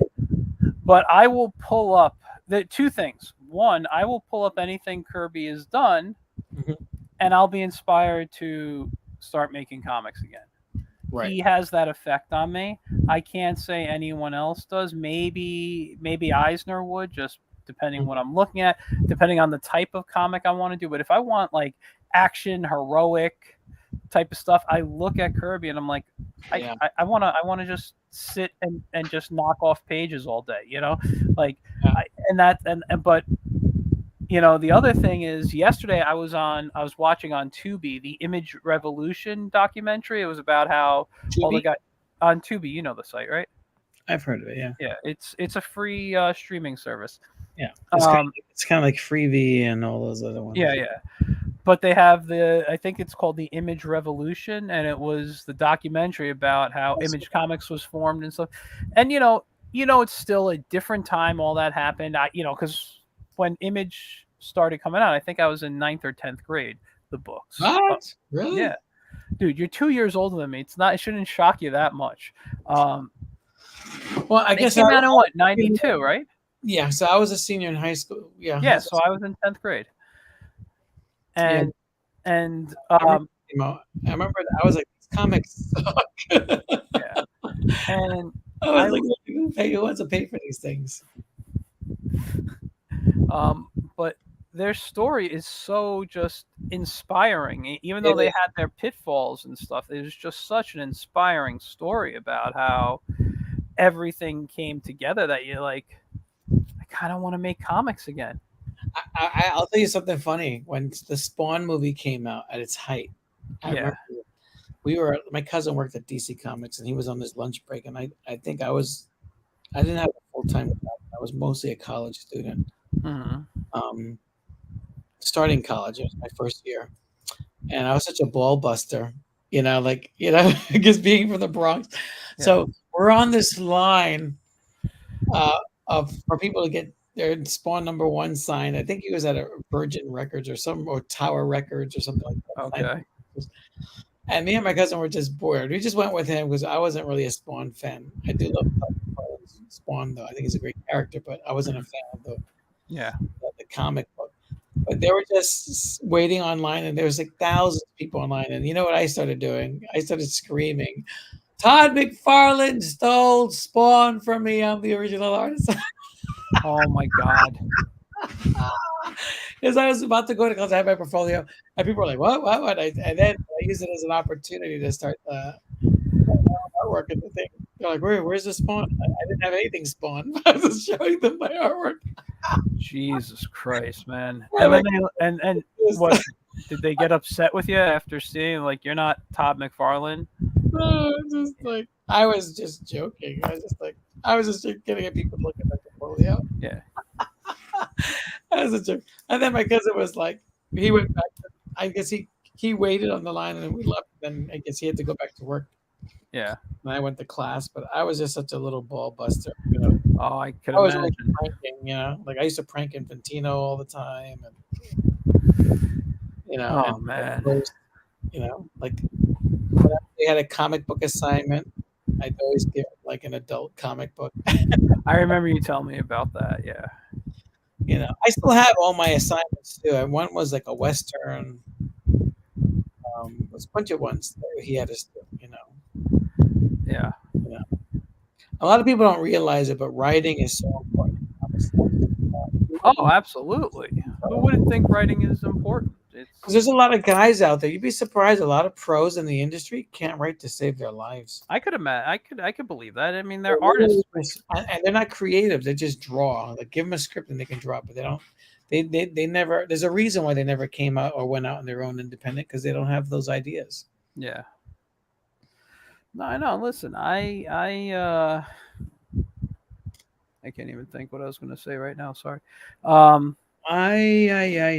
Sorry, dude. I'm getting a little tired right now.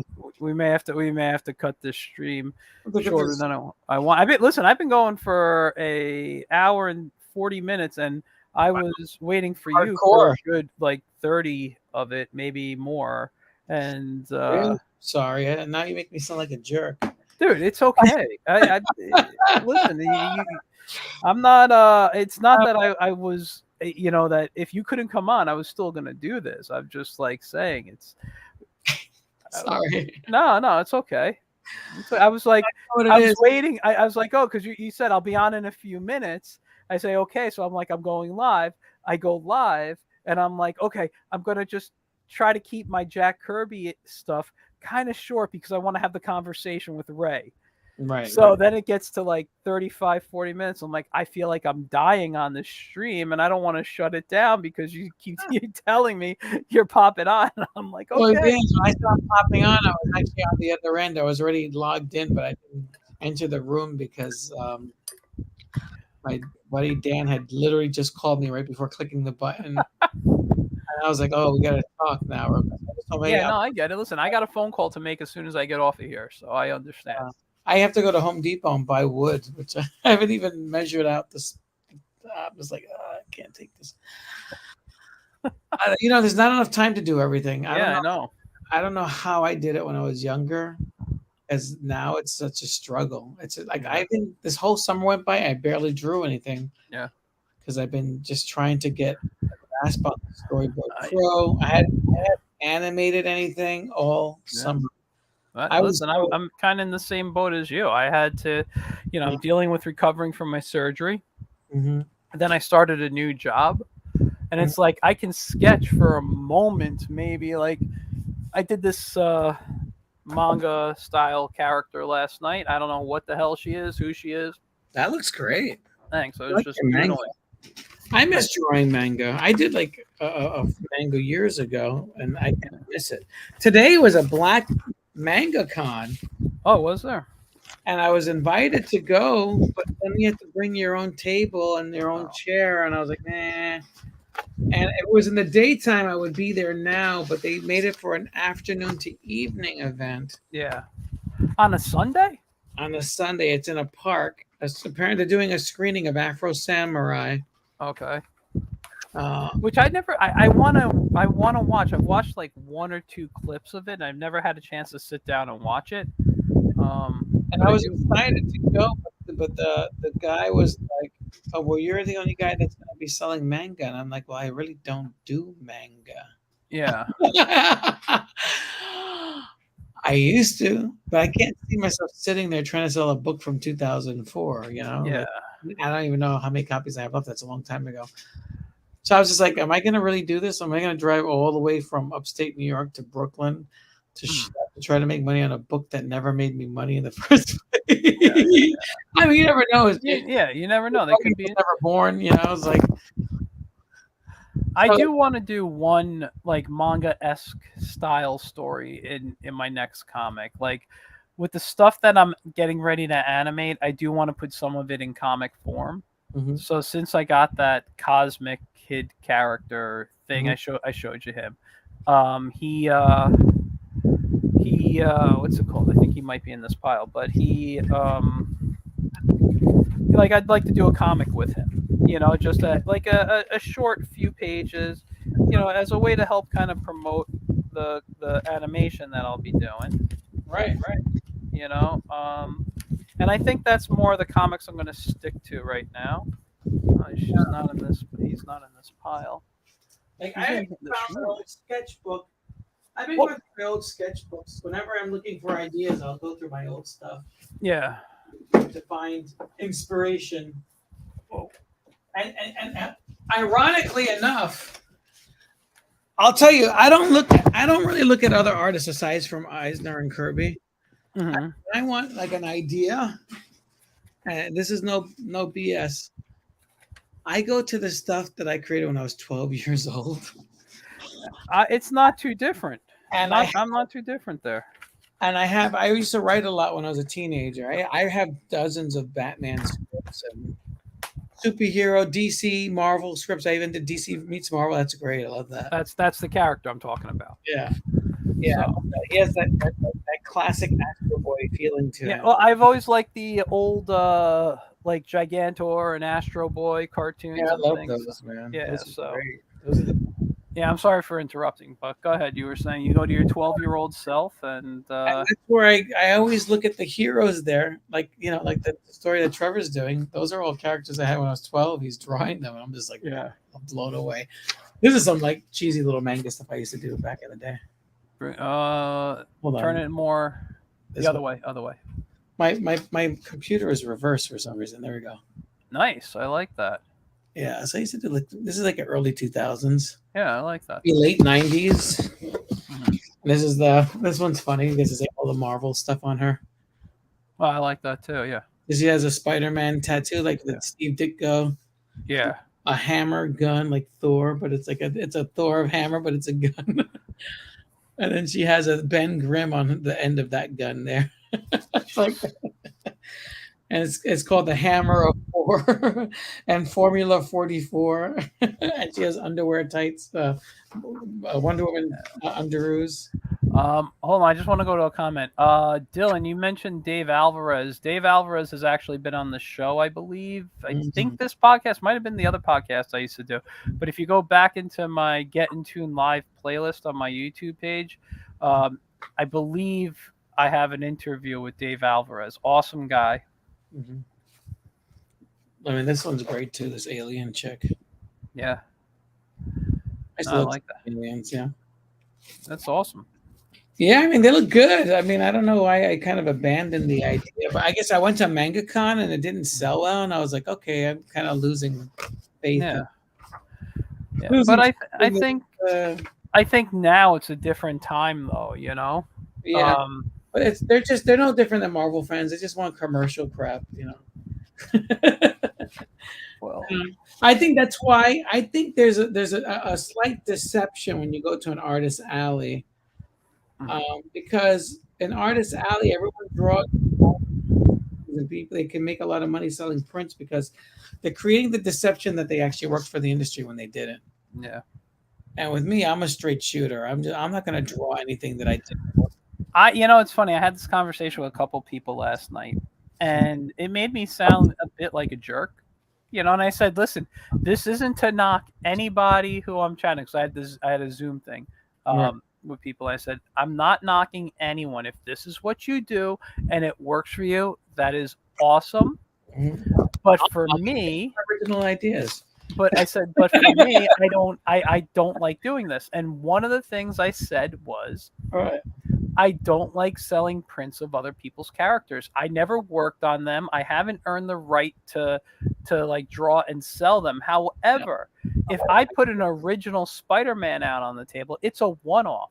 I will sell an original Spider-Man that I did or whatever, but I'm not going to take that Spider-Man and turn it into prints.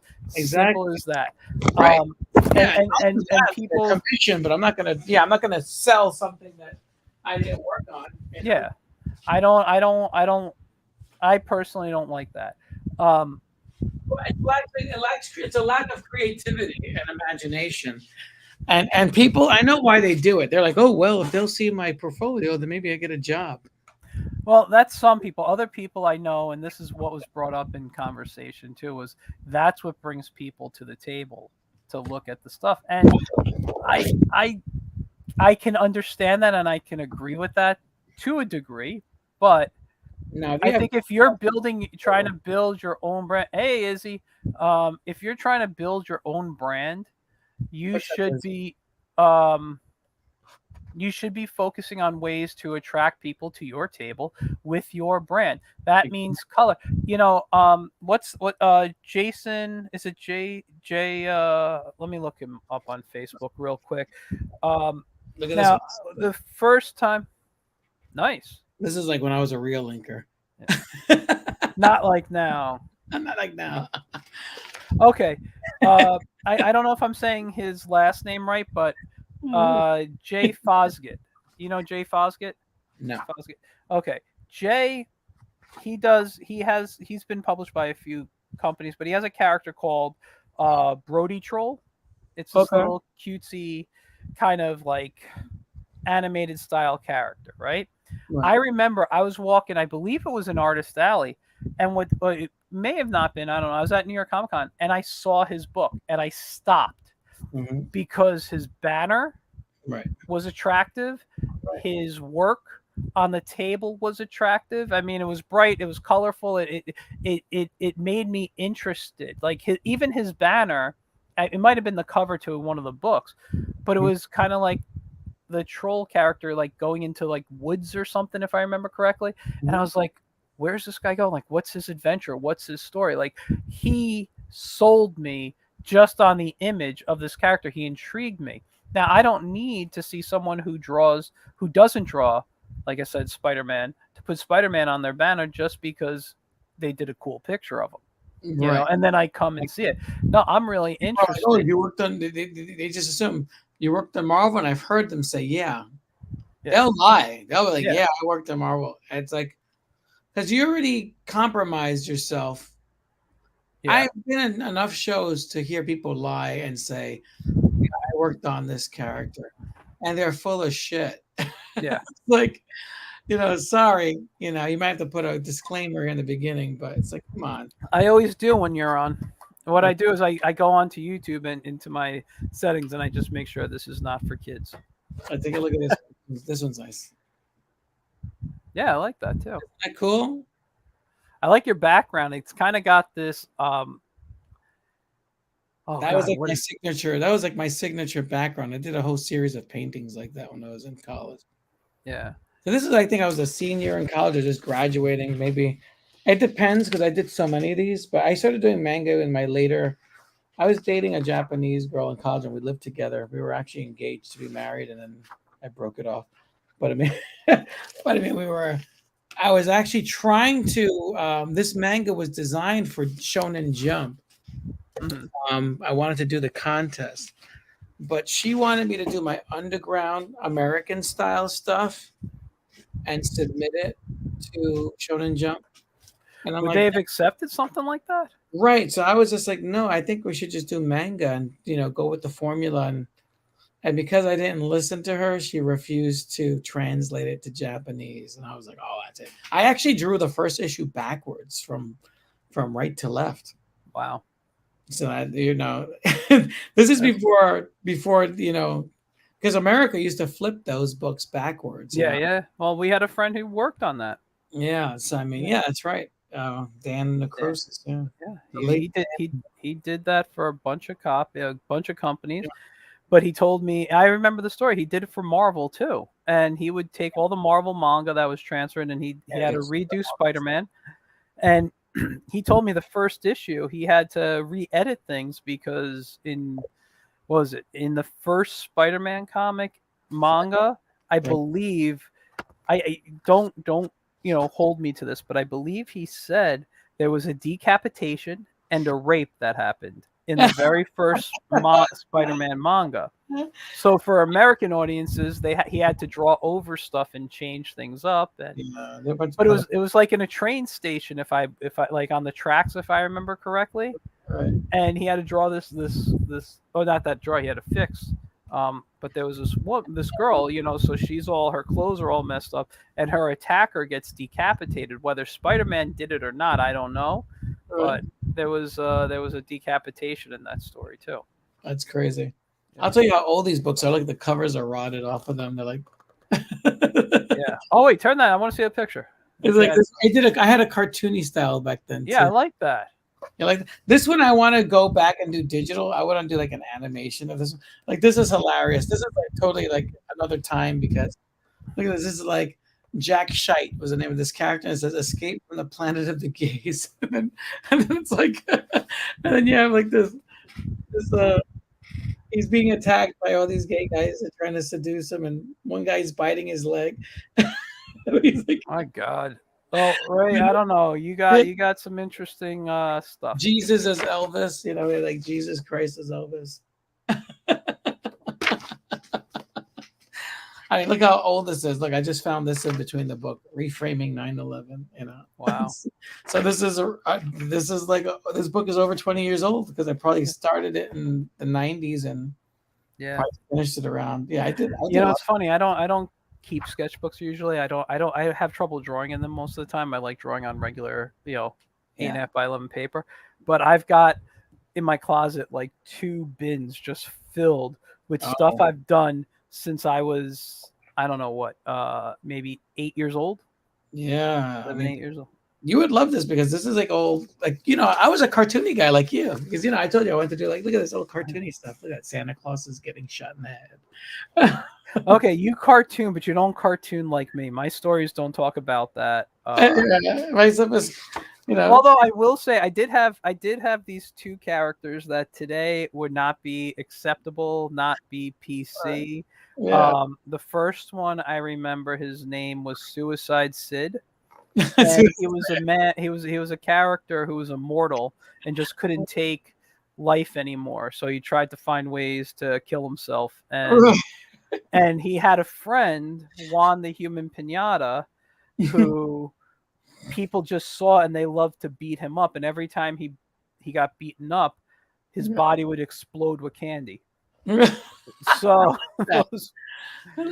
they're not PC today. They're not characters I would go to, but back in the 90s, and I'd say I created them probably 95, 96.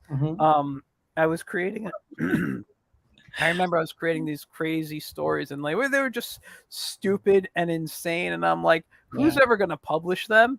Right. And then I learned about like slave labor graphics. I'm like, maybe I could pitch to them. I remember those guys. Yeah. Yeah. And I never got around to pitching to them, but I'm like, I don't know. And I put like a couple of little pamphlet style things out with them and that was it.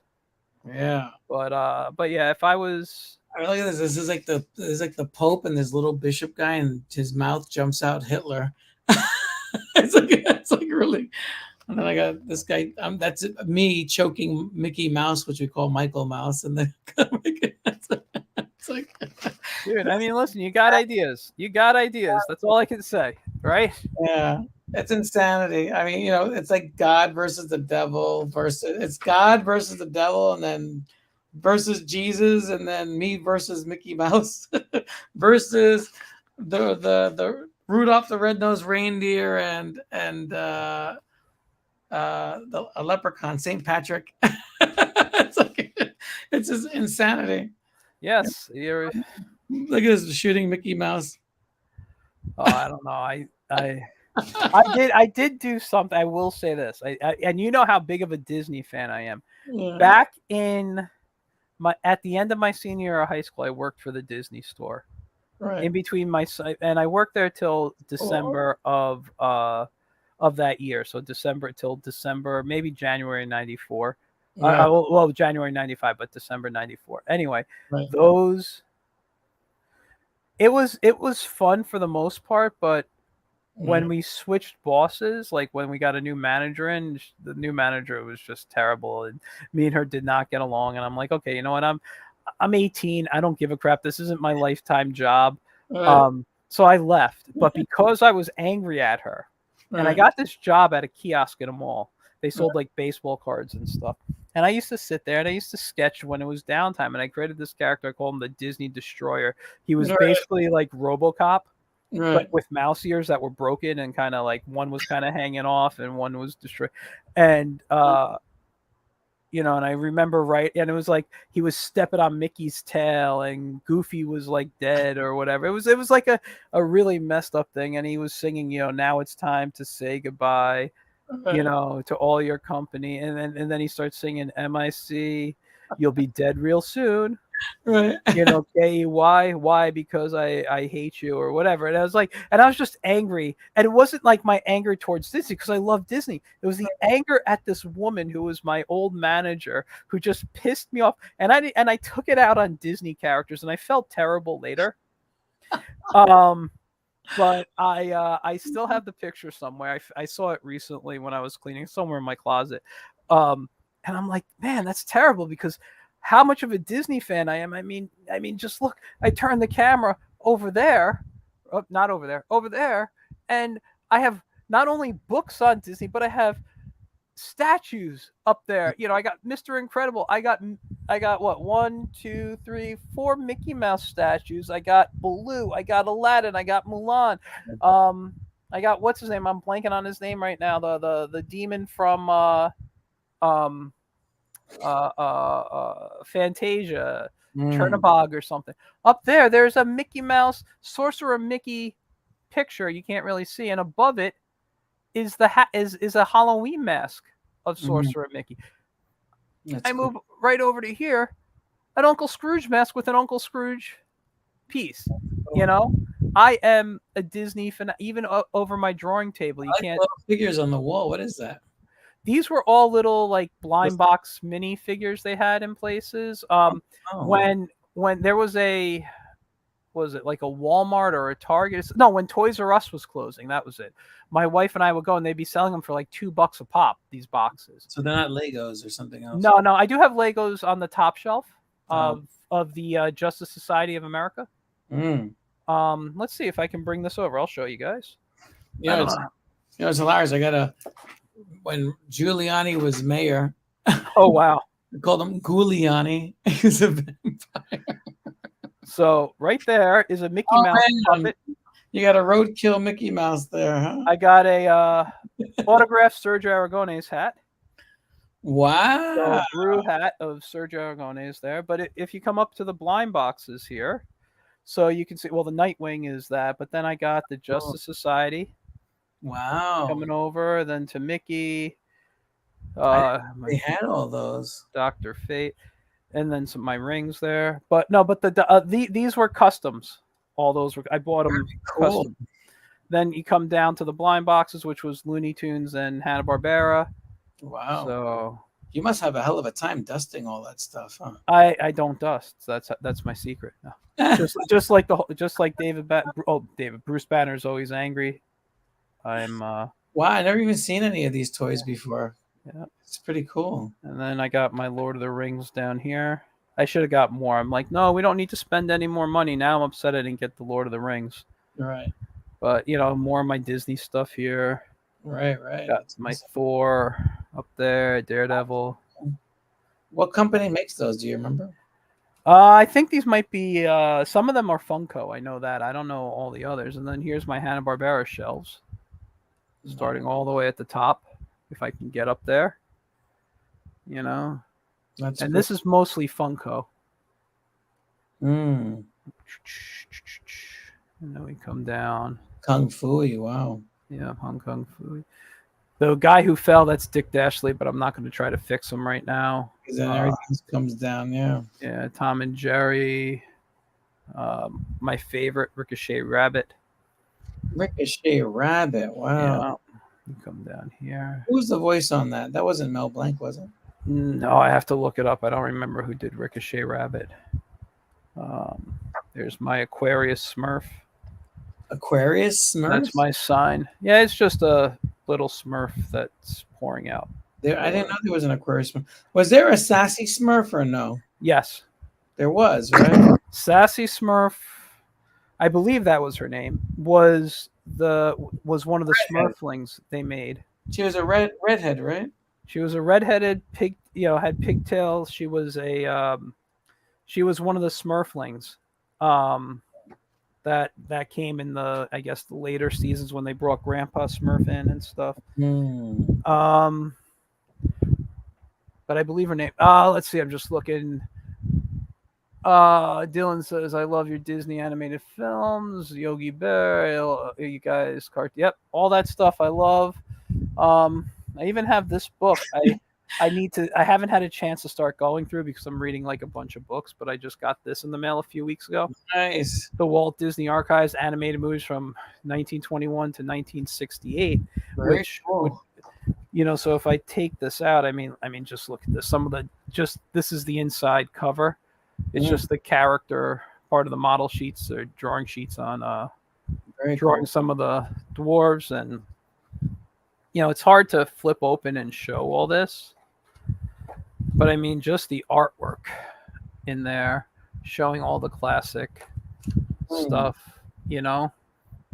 so I'm looking forward to sitting down and just like reading this book one day, or over multiple days. That's cool. Yeah. Oh my God. It would take me months to read. I don't have time to Oh yeah, no, that's the thing. Like I'll read a chapter and then I'll put it down for a week, and then I'll read another chapter, then I'll put it down for 6 months, and I'll read 5 pages, put it down, and I'll be like, oh crap, I should start over. I don't remember anything I read before it. And then the cycle continues. This is funny. Look at this. This is like another manga thing. This is called Rodzilla, the Boy. Basically, this is when cosplay wasn't still a thing. So it's just like it's just a Japanese guy in a Godzilla suit. Yeah. Then we have Super Freaky Ranger because I made fun of the Power Ranger. Super. I like that. His name was Peter Uranus. He had a Pikachu instead of Pikachu. He had Pikachu as this little purple thing on his. Wow. Little silly stuff. Yeah. Oh, but this stuff was very sexually charged and probably racist. Yeah, a lot of stuff sounds like it. This is funny. It's hilarious stuff. Yeah, I went through a time with my ex when I was breaking up with my daughter's mom that I was seeing a therapist, and I guess this was part of it. Listen, art is therapeutic. When I broke up with my ex, we were engaged. It wasn't a hard break. It was kind of mutual, but it was just hard, and I even wrote a comic. Right. It was called Starting Over: Life After Love, and it was supposed to end with an epilogue where I meet my wife. Right. But like when we just start dating. And I'm not gonna lie, almost every letter I typed in, I teared up. I cried a little bit, but it was so therapeutic that when I was done writing it, I had no interest in drawing it anymore. It was over. So art and creating is therapy for a lot, for us too. That's how we handle stuff. Now, absolutely. I don't even know where the script is, if I still have it. I don't even care about it anymore. Yeah. But it was an interesting story. But there was a point where a couple of friends and I were getting together, and we were going to turn it into a film, and then just life happened, and we were going to make like an indie film with it. But yeah, this would probably be considered woke if I published it today. Well, then it would sell, right? Guy is basically broke up with his girlfriend, and then it's like he's pregnant, but he's an actual guy. Like she got him pregnant instead, And then go for it if that's what sells right now, and that's the type of work audience you want to go for. Go for it, man. This is hilarious stuff. Yeah. It's like almost a mental. Well, I had a literal kid, but I felt like I was the one having the kid because I was the responsible parent. Oh my God! No, I'm just kidding. I was the one taking her to school. Like literally, like her mom would be like, "I don't want to take care of this kid. Take her with you." And I'd go to college classes with my daughter in a stroller. Wow. But it was rough. I was in an abusive relationship with a gaslighting Puerto Rican girl, but she didn't realize that I used to get a lot of chicks around whenever they see me with this baby, like, oh, can I see her? It's like she's so cute, and so it actually gave me the strength and the confidence to break up with her. Like, why am I with this loser? Yeah. I love my kid, but why am I with this person that just unfaithful and she was just a hot mess. So that really, like some guys walk around with a dog and they chick magnet. My daughter was like a chick magnet for me. So I was like, okay, hey, if that worked, that worked. but I never really looked at myself as anything. I wasn't really like a ladies' man until until Until then. until I realized. I was like, Yeah. what am I doing? Why am I with this loser? All right. Yeah, I'm just looking at the time. It's sorry. 2:00, man. I've been doing this since almost noon. I think we're gonna end it so I can eat lunch and make my business call. But I want to thank you for coming on. I want to thank you for telling us some more stuff about Kirby. I hope everyone who watched enjoyed this. I apologize for the first 30 minutes or so where I was just kind of doodling and trying not to fall asleep, waiting for Ray. Yeah, well, you didn't really talk about your Kirby piece that much. That looked pretty What good. Kirby piece? My Fantastic Four I was doing? Yeah. Hold on.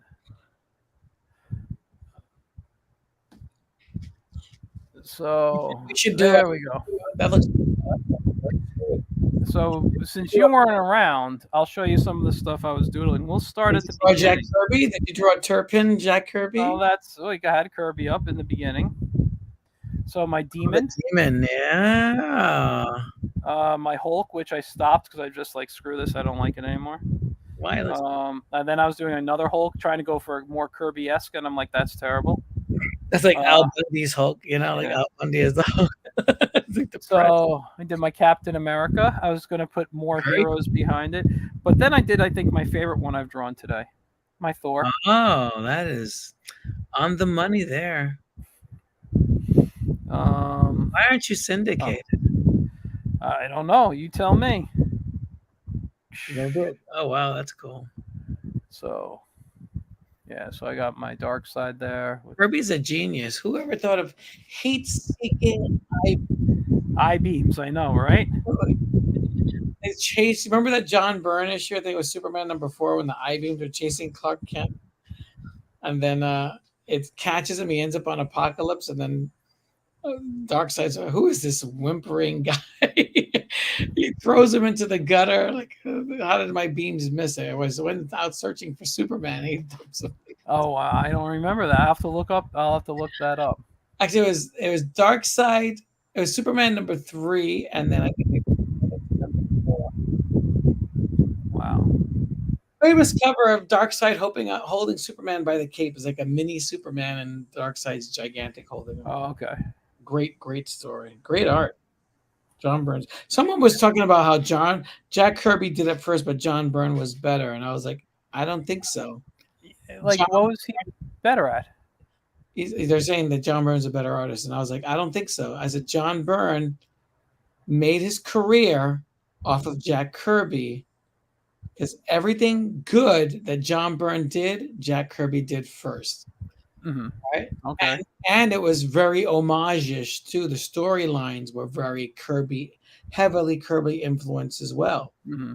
All the characters were Kirby characters. So when he worked on Fantastic Four, all the stories were good because they were rehashed stories that Kirby and Stan Lee did, Yeah. Superman stories were the fourth world. So of course they were good because they're all dark side characters. Whenever he wrote a story himself, that didn't have anything to do with a Kirby character, like that giant mummy thing that he did, it was crap. They weren't good. It's only when he used the Kirby characters like Mr. Miracle or Big Barda or Apocalypse, like the Legends series. Yeah. I was going to say Gilbert Godfrey. Glorious Godfrey, a.k.a. Trump. It's like those were the only ones that were memorable. Yeah. Of Kirby weren't memorable and weren't of note. Yeah. You would not have a John Byrne without a Jack Kirby. Yeah, exactly. Does he have an appealing art style? Yes. Is he better than Jack? Is he cinematic like Jack Kirby? No. It's always going to come down to a person's preference. But if I had to pick between the two, I would pick Kirby. And that's my because I like what he I like what he's done. It's as simple as that. I mean, where is it here? Just put any. I could flip to any freaking page. Just look at that. Look at that. Yeah. Just impose and stuff. Nobody posed characters like that. He was using rules of thirds. Like, he's using he was a cinematographer. He was a director. Just between both pages there, Yeah, I mean, I'm not even that good, Yeah. I mean, and I could just open up anyone. That was the New Gods. Right. You open up, look at that. His splash pages were awesome. His pages told stories, not like these guys are just doing pinup drawings, Yeah, I mean, just he was not a pinup artist. Even his was told stories. Yeah. I got a book that you may have never seen. What? I have a Kirby book that you may have never seen. Let me see it real quick because I need to eat food before I pass out. Another time then. No, if you have it close to you, I'll look at it. If you don't, I'm either gonna die of hunger or I'm gonna pass out due to hunger.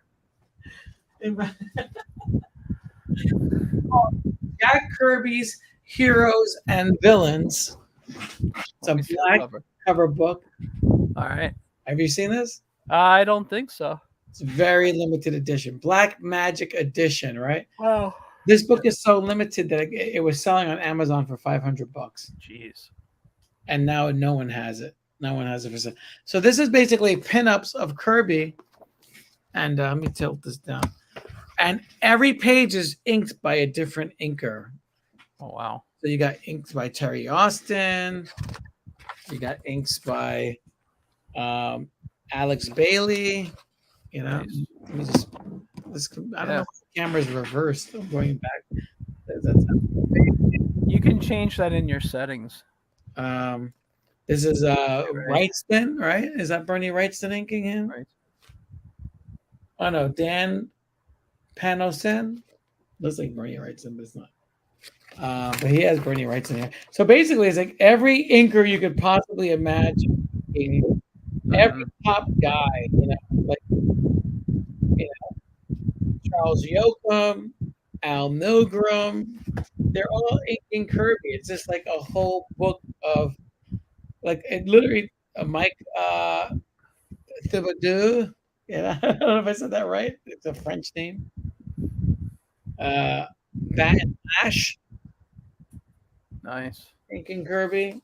And it just goes on and on and on. Mark Schultz inking Kirby. Yeah. Yeah, I mean, this is great. And they have Terry Austin did a good job. You have Jim Lee inking Kirby. Very cool. Jim Lee, I was like, what? Not even really an ink. Huh? Yeah. Bob Wycheck, Pat Broderick. Look at that one. That was great. And it's interesting to see how everyone interprets Kirby's work. Yeah.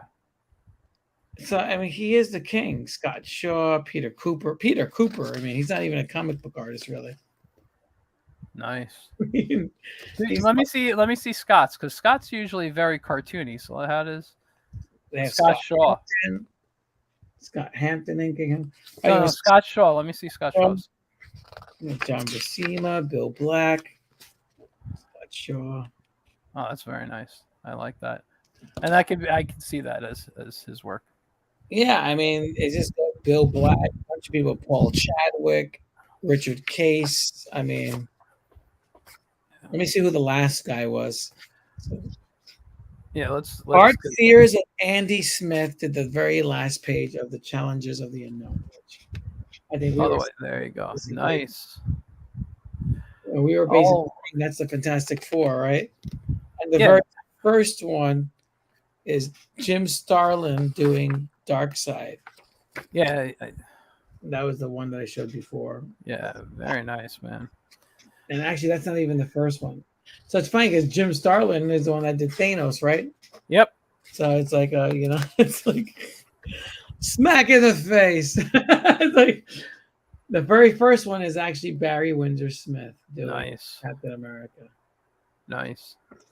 And this book is like, you can't find this anywhere. Like I I saw Larry Stroman posted it on his thing. He said he got it in the 90s. And then I went looking for it and I found it on eBay for $65. And I was like, but before I went there, I was looking at Amazon, and Amazon had it for 500, but now that $500 one is not even there anymore. So someone bought it for $500. Now look at this. Okay. Jeez.